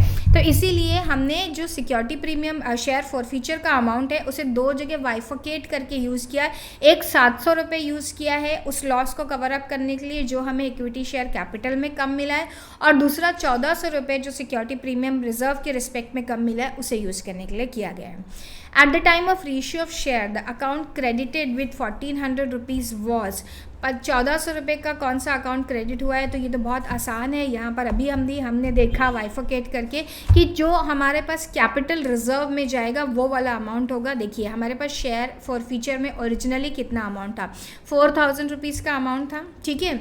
4000 रुपीज़ में से हमने यहाँ पे 2100 रुपीज़ यूटिलाइज़ कर लिया, ओके। फिर उसके बाद हमने यहाँ पर 700 रुपये कैपिटल रिजर्व में ट्रांसफ़र किया है। ये 1200 रुपये अभी भी बैलेंस पड़ा हुआ है, रीज़न बीइंग 300 शेयर्स अभी भी हम लोगों ने रीइश्यू नहीं किए हुए, सो अकाउंट क्रेडिटेड बोल रहा है। Eight the time of reissue of shares the account credited with 1400 was what, capital reserve था क्या, ये नहीं, ये तो 700 रुपये ही था। 1400 सिक्योरिटी प्रीमियम रिजर्व था, sorry, account credited was 1400 rupees security premium reserve, तो ये ऑप्शन है सिक्योरिटी प्रीमियम रिजर्व। ये जो ऑप्शन है थर्ड वाला option, not capital reserve, security premium reserve का ऑप्शन जो है आपका सही ऑप्शन है, ओके। तो सिक्योरिटी प्रीमियम रिजर्व को हमने 1400 से किया था, वही जो हम ऊपर डिस्कस कर रहे थे, और बाकी हमने 700 रुपये से किया था। अच्छा क्वेश्चन था स्टूडेंट, थोड़ा डिफिकल्ट था लेकिन अच्छा क्वेश्चन था। चलिए अब हम आ गए हैं हमारे सेक्शन बी की तरफ। वीडियो थोड़ी लंबी हो रही है लेकिन सेक्शन बी में बहुत ज़्यादा क्वेश्चंस नहीं है, आप देख सकते हैं थोड़े ही क्वेश्चन हैं। सेक्शन सी तो हमारा पार्ट होता ही नहीं है, तो हमारे पास थोड़े और क्वेश्चन है, इनको भी हम आज ही की वीडियो में ख़त्म कर लेते हैं क्योंकि आपके पास समय कम है एंड सेक्शन बी वैसे भी रिस्पेक्टिवली जल्दी हो जाता है। तो नेट रेवेन्यू फ्रॉम ऑपरेशन दिया गया है ऑफ गामा लिमिटेड यहाँ पे which is 14 lakh rupees, its gross profit is 9 lakh rupees, operating expenses is 75,000 rupees, commission received is 5,000 rupees, profit from sale of fix asset is 10,000 rupees. So ये है non operating, ये भी है ऑपरेटिंग प्रॉफिट रेशियो पूछा गया है, this is also non operating. Operating expenses सिर्फ मुझे देखने हैं। अच्छा, ग्रॉस प्रॉफिट कैसे निकलता है, रेवेन्यू फ्रॉम ऑपरेशन में से जब हम कॉस्ट ऑफ गुड सोल्ड को माइनस करते हैं तो निकलता है ग्रॉस प्रॉफिट। इस ग्रॉस प्रॉफिट में से अगर मैं माइनस कर दूं ऑपरेटिंग एक्सपेंसेस तो मेरे पास आती है ऑपरेटिंग प्रॉफिट, और ऑपरेटिंग प्रॉफिट का रेशियो होता है स्टूडेंट, ऑपरेटिंग प्रॉफिट का जो फॉर्मूला है वो है operating profit divided by revenue from operation into 100। तो जीपी हमारे पास दिया गया है 9 लाख, जिसमें से हम लोग ऑपरेटिंग एक्सपेंसेस 75,000 रुपीज़ के माइनस कर देंगे तो ऑपरेटिंग प्रॉफिट आ जाएगा। 9 लाख माइनस 75,000 रुपीज़, 8,25,000 रुपीज़ का आपके पास है operating profit. 8,25,000 divided by 14 lakh करा आपने एंड मल्टीप्लाइड बाय 100 करा तो 58.92 आंसर आ रहा है, 58.928 आ रहा है, तो 58.93 को हम लोग कंसिडर कर लेंगे। So this is the correct option. देखिए बहुत क्लोज थे, 59.29 भी दिया था, तो आपको ध्यान रखना है ये दोनों चीज़ें आपको नहीं लेनी और ऑप्शन बहुत अच्छे से देखना है, ओके। चलें, तो ये था ऑपरेटिंग प्रॉफिट से रिलेटेड क्वेश्चन। यहाँ सारे क्वेश्चन आपको रेशियो एनालिसिस के ही दिखाई देंगे। Which of the following 4 companies are not deriving the benefit of trading on equity? Marks Limited, which has debt to equity ratio is 0. Debt to equity ratio क्या होता है? Debt upon equity, जहाँ पे debt का मतलब होता है long term date, non current liability जिसे बोलते हैं, लॉन्ग टर्म प्रोविजंस होते हैं यहाँ पे, तो ये तो नहीं कर रही है। विच of the following 4 companies is not deriving the benefit, which of मतलब इसमें से कौन सी ऐसी कंपनी है? तो option A is the correct option, क्योंकि यहाँ पे ज़ीरो है, डेट इज़ ज़ीरो, तो ये डेट टू इक्विटी या ट्रेडिंग ऑन इक्विटी का जो ऑप्शन है वो एक्सरसाइज नहीं करे। ट्रेडिंग ऑन इक्विटी क्या होता है कि हम लोग बोरोड कैपिटल लेते हैं और उस बोरोड कैपिटल का इस्तेमाल करके हम ये करते हैं कि बोरोड कैपिटल ले करके हमने अपनी इक्विटी शेयर होल्डर्स की अर्निंग्स को इंक्रीज़ किया। यहाँ पे हमने वो ऑप्शन एक्सरसाइज नहीं किया क्योंकि आपका डेट है ज़ीरो। अब देखिए नेक्स्ट क्वेश्चन है क्वेश्चन नंबर 20। ये भी again case study based question है। आपको बैलेंस शीट दी गई है, ओके, और बोला गया एक्सट्रैक्ट ऑफ बैलेंस शीट है। इंटरेस्ट कवरेज रेशियो पूछा गया है सबसे पहले। तो इंटरेस्ट कवरेज रेशियो का फॉर्मूला होता है earning before interest and tax divided by, इसे बोला जाता है interest on long term debt ही आता है यहाँ पर। तो यहाँ हम देख लें कि हमारा earning before interest and capital क्या है, tax provided during the year दिया है and profit for the current year after interest and tax. तो इस 90,000 को पहले तो मुझे earning before interest and tax करना पड़ेगा। वो मैं कैसे करूँगी? 90,000 में मैं पहले ऐड कर दूँगी tax which is 30,000 rupees, and उसमें मैं और ऐड कर दूंगी जो कि है इंटरेस्ट। अच्छा, loan eight the rate of 10% interest. तो ये जो है 5 लाख रुपीज़ का 50,000 रुपीज़ शुड बी एडेड। तो ये बन जाएगा 90,000 rupees plus 30,000 rupees plus 50,000 rupees student 1,70,000 rupees. तो 1,70,000 रुपीज़ का आपके पास आ गया है यहाँ पर earning before interest and tax. और अगर इंटरेस्ट की बात करो तो इंटरेस्ट था 50,000 rupees. 1,70,000 divided by 50,000 rupees 3.4 times is your interest coverage ratio, जो कि आपका ऑप्शन नंबर 3 है। ओके, चलिए नेक्स्ट देखते हैं the proprietary ratio. Proprietary ratio होता है इक्विटी अपॉन टोटल एसेट को हम बोलते हैं proprietary ratio, equity upon total asset. ठीक है, equity upon total asset. Equity क्या है? इक्विटी है 2 लाख रुपीज़, इक्विटी है 60,000 rupees, general reserve is also equity. तो इन तीनों को हम लोग ऐड कर लेंगे और यहाँ पर दिए टोटल एसेट आपकी fix asset and current asset. So 2 lakh plus 60,000 rupees, 2 lakh plus 60,000 rupees plus 1,20,000 rupees, 3,80,000 rupees is your equity. और अगर हम बात करें कि fix asset and total asset की बात करें तो 5,05,000 रुपीज़ प्लस 1,20,000 रुपीज़, 6,25,000 रुपीज़ का आपका है total asset. So 3,80,000 rupees divided by 6,25,000 rupees, 0.608 should be your answer, 0.608। तो इसे 0.61:1 कर दिया गया है, राउंडिंग ऑफ करके 608 है तो इसे 61 कर दिया गया है। Option number 3 is your answer over here. Okay, चलें, ये हम लोग कौन सा क्वेश्चन कर रहे हैं? We are doing question number 20th का हमने किया है बी वाला पार्ट अभी। अब हम पहुंच गए क्वेश्चन नंबर 21 के ऊपर। क्वेश्चन नंबर 21 है from the following particulars of G limited the trade receivable turnover ratio of the company will be. Trade receivable turnover ratio का फॉर्मूला होता है credit sales divided by trade receivable, average trade receivables. ठीक है, चले, तो credit sales divided by average trade receivables होते हैं। यहाँ पर रेवेन्यू फ्रॉम ऑपरेशन दिया है 12 lakh, cash revenue from operation is 25% of credit revenue from operation. Credit revenue from operation तो पता नहीं है, तो अगर मैं ये बोलूँ कि revenue from operation is 12 lakh is equal to x which is credit revenue from operation is plus 0.25x, okay, plus 0.25x, यहाँ पे कुछ 25x, तो मेरा ये हो जाएगा 12 lakh divided by 1.25 is equal to x मतलब मेरी क्रेडिट रेवेन्यू फ्रॉम ऑपरेशन की वैल्यू निकल जाएगी 12 lakh divided by 1.25, so 9,60,000 is my numerator which is credit revenue from operation. Okay, अब यहाँ पर हमें दिया गया है नेक्स्ट इन्फॉर्मेशन में आपको दिया गया है gross debtors and bills receivable. Gross debtors ही लेने होते हैं, रेवेन्यू फ्रॉम ऑपरेशन नहीं लेना, मतलब ये नहीं लेना होता है। 9,50,000 प्लस 1,90,000 प्लस 50,000 रुपीज़, 2,40,000। हम प्रोविजन फॉर डाउटफुल डेट का कुछ भी नहीं करते हैं, तो इन दोनों को ऐड कर लेंगे, डिवाइड बाय 2 नहीं करेंगे क्योंकि ओपनिंग एंड क्लोजिंग नहीं है, सिर्फ क्लोजिंग डेटर्स आपको दिए गए हैं, उसी को हम लोग एवरेज कंसीडर कर लेते हैं। तो 9,60,000 divided by 2,40,000 40,000, your answer is 4 times. 4 time is your answer, जो कि है ऑप्शन नंबर बी. बहुत सिंपल था स्टूडेंट. रेशियो एनालिसिस से क्वेश्चन कंपैरेटिवली काफ़ी ईजी दिखाई दे रहे हैं. क्वेश्चन नंबर 22 थ्योरेटिकल टाइप का क्वेश्चन है. The formula of computing earning per share. Earning per share होता है net profit available for equity share holder divided by number of equity share. Net profit after tax and after preference dividend होता है actually यहाँ पे, ठीक है.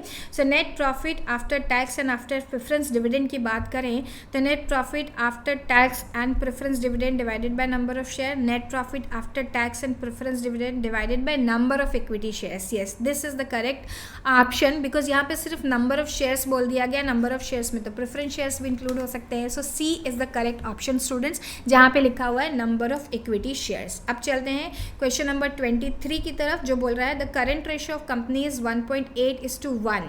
The quick ratio is 1.6:1. From the following transaction pick out the transaction which involves an increase in both current ratio and quick ratio. अच्छा, तो goods worth ₹10,000 sold at a loss of ₹2,000. अगर मैं quick ratio की बात करूँ तो यहाँ पे इन्वेंट्री नहीं होती है, ठीक है. इन्वेंट्री नहीं होती है. अगर मैं एज्यूम कर लूँ कि 1,800 रुपये की मेरी करंट एसेट्स है एंड 1,000 रुपये की मेरी करंट लाइबिलिटी है, और ये एज्यूम कर लूँ कि 1,600 रुपीज़ की मेरी क्विक एसेट्स है एंड 1,000 रुपीज़ की मेरी करंट लाइबिलिटी है, तो क्या होगा. बोल रहे हैं ऐसा ट्रांजैक्शन पिक करना है which involves increase in both current ratio and quick ratio. Okay, तो 1,800 रुपये अगर हैं, मैंने कोई गुड्स वर्थ ₹10,000, उसमें से मैं एक ज़ीरो कम कर लेती हूँ तो मेरा इजी हो जाएगा. 10,000 के गुड्स बेचे, ठीक है. 10,000 के गुड्स बेचे मतलब मैं -1,000 रुपीज़ कर दूँ, ओके, एंड प्लस कर दूँ 800 रुपीज़, तो हो गया 1,600 रुपीज़. 1,600 डिवाइडेड बाय 1,000 रुपीज़ हो जाएगा. तो ये तो रेशियो को डिक्लाइन कर रहा है, वेरस हमसे पूछा गया increase in both the ratio. Increase in both the ratio, तो ये तो नहीं होगा. डिक्लाइन कर गया, एक भी रेशियो डिक्लाइन कर गया तो मैं इस आंसर को पूरा, इस क्वेश्चन ऑप्शन को पूरा रोल आउट कर दूंगी, आगे मैं निकाल के ही नहीं देखूंगी क्विक रेशियो को. Then insurance premium 3,000 paid in advance. अच्छा, insurance premium paid in advance. एक बात बताओ, क्या ये क्विक रेशियो पे कोई डिफरेंस डालती है? क्विक रेशियो पे तो इन्वेंट्री एंड प्रीपेड एक्सपेंसेस आते ही नहीं हैं, तो इसका मतलब इस ऑप्शन को हमको करके भी नहीं देखना है, इसे रूल आउट कर दीजिए, छोड़ दीजिए. Plant and machinery purchase for 9,000 rupees. अब बहुत सारे बच्चे ऐसे सोचते हैं अच्छा प्लांट एंड मशीनरी तो फिक्स एसेट है, इसको छोड़ देते हैं, ये तो नहीं करेगा. अरे भाई, plant and machinery fix asset है, कैश तो पे किया होगा ना, कैश को देखना पड़ेगा. तो यहाँ से मैंने एक ज़ीरो माइनस कर देना है. मैं यहाँ पर क्योंकि मैंने 1,800 रुपीज़ लिया इसलिए, तो यहाँ दोनों जगह से माइनस करेंगे तो रेशियो इम्प्रूव तो नहीं करेगा, मुझे लग रहा है डिक्लाइन ही करेगा यहाँ पर, है ना. 1,800 माइनस 900 करूँगी तो 900 डिवाइडेड बाय 1,000 0.9:1 हो जाएगा. और यहाँ पे 1,600 माइनस 900 करूँगी 700. सो ये दोनों ही रेशो डिक्लाइन कर गए. तो अब तो बाय डिफ़ॉल्ट आ गया आंसर, डी वाला आंसर है, लेकिन फिर भी एक बार न्यूमेरिकली करके देख लेते. Bills payable 2,000 honoured on the due date. Bills payable हमने ऑनर कर दिए, तो बिल्स पेबल ऑनर कर दिए मतलब कि 1,800 में से इनको मैं कर लेती हूँ 200 रुपये के फॉर हमारे इसके साथ मैच करने के लिए, और इसको भी मैं यहाँ से 1,000 माइनस 200 कर लूँगी. सिमिलरली यहाँ पर भी मैं ऐसे ही करूँगी 1,600 माइनस 200 और यहाँ पर भी 1,000 माइनस 200 कर लूँगी. तो ये कितना हो गया, ये हो गया 1,600 डिवाइडेड बाय 800. तो ये रेशो आपका हो गया 2:1 का रेशो. और यहाँ पे 1,600 minus 200 is 1,400 divided by 1,800. Okay, so 14 divided by 800 is 1.75. हाँ, ये है ऑप्शन जिसने दोनों ही रेशियोज़ को करवा दिया इम्प्रूव. ठीक है, चलिए स्टूडेंट, तो ये हमने कर लिया पूरा का पूरा हमारा sample question paper watch is for term 1. बहुत समय लगा लेकिन अच्छा क्वेश्चन पेपर हमने कर लिया. हमारी काफ़ी अच्छी प्रिपरेशन हो गई of this selected chapters which are going to come. Section C हमारे पोर्शन में है नहीं, मतलब हमें ऑप्शनल होता है, जो कि most of the commerce student नहीं करते हैं.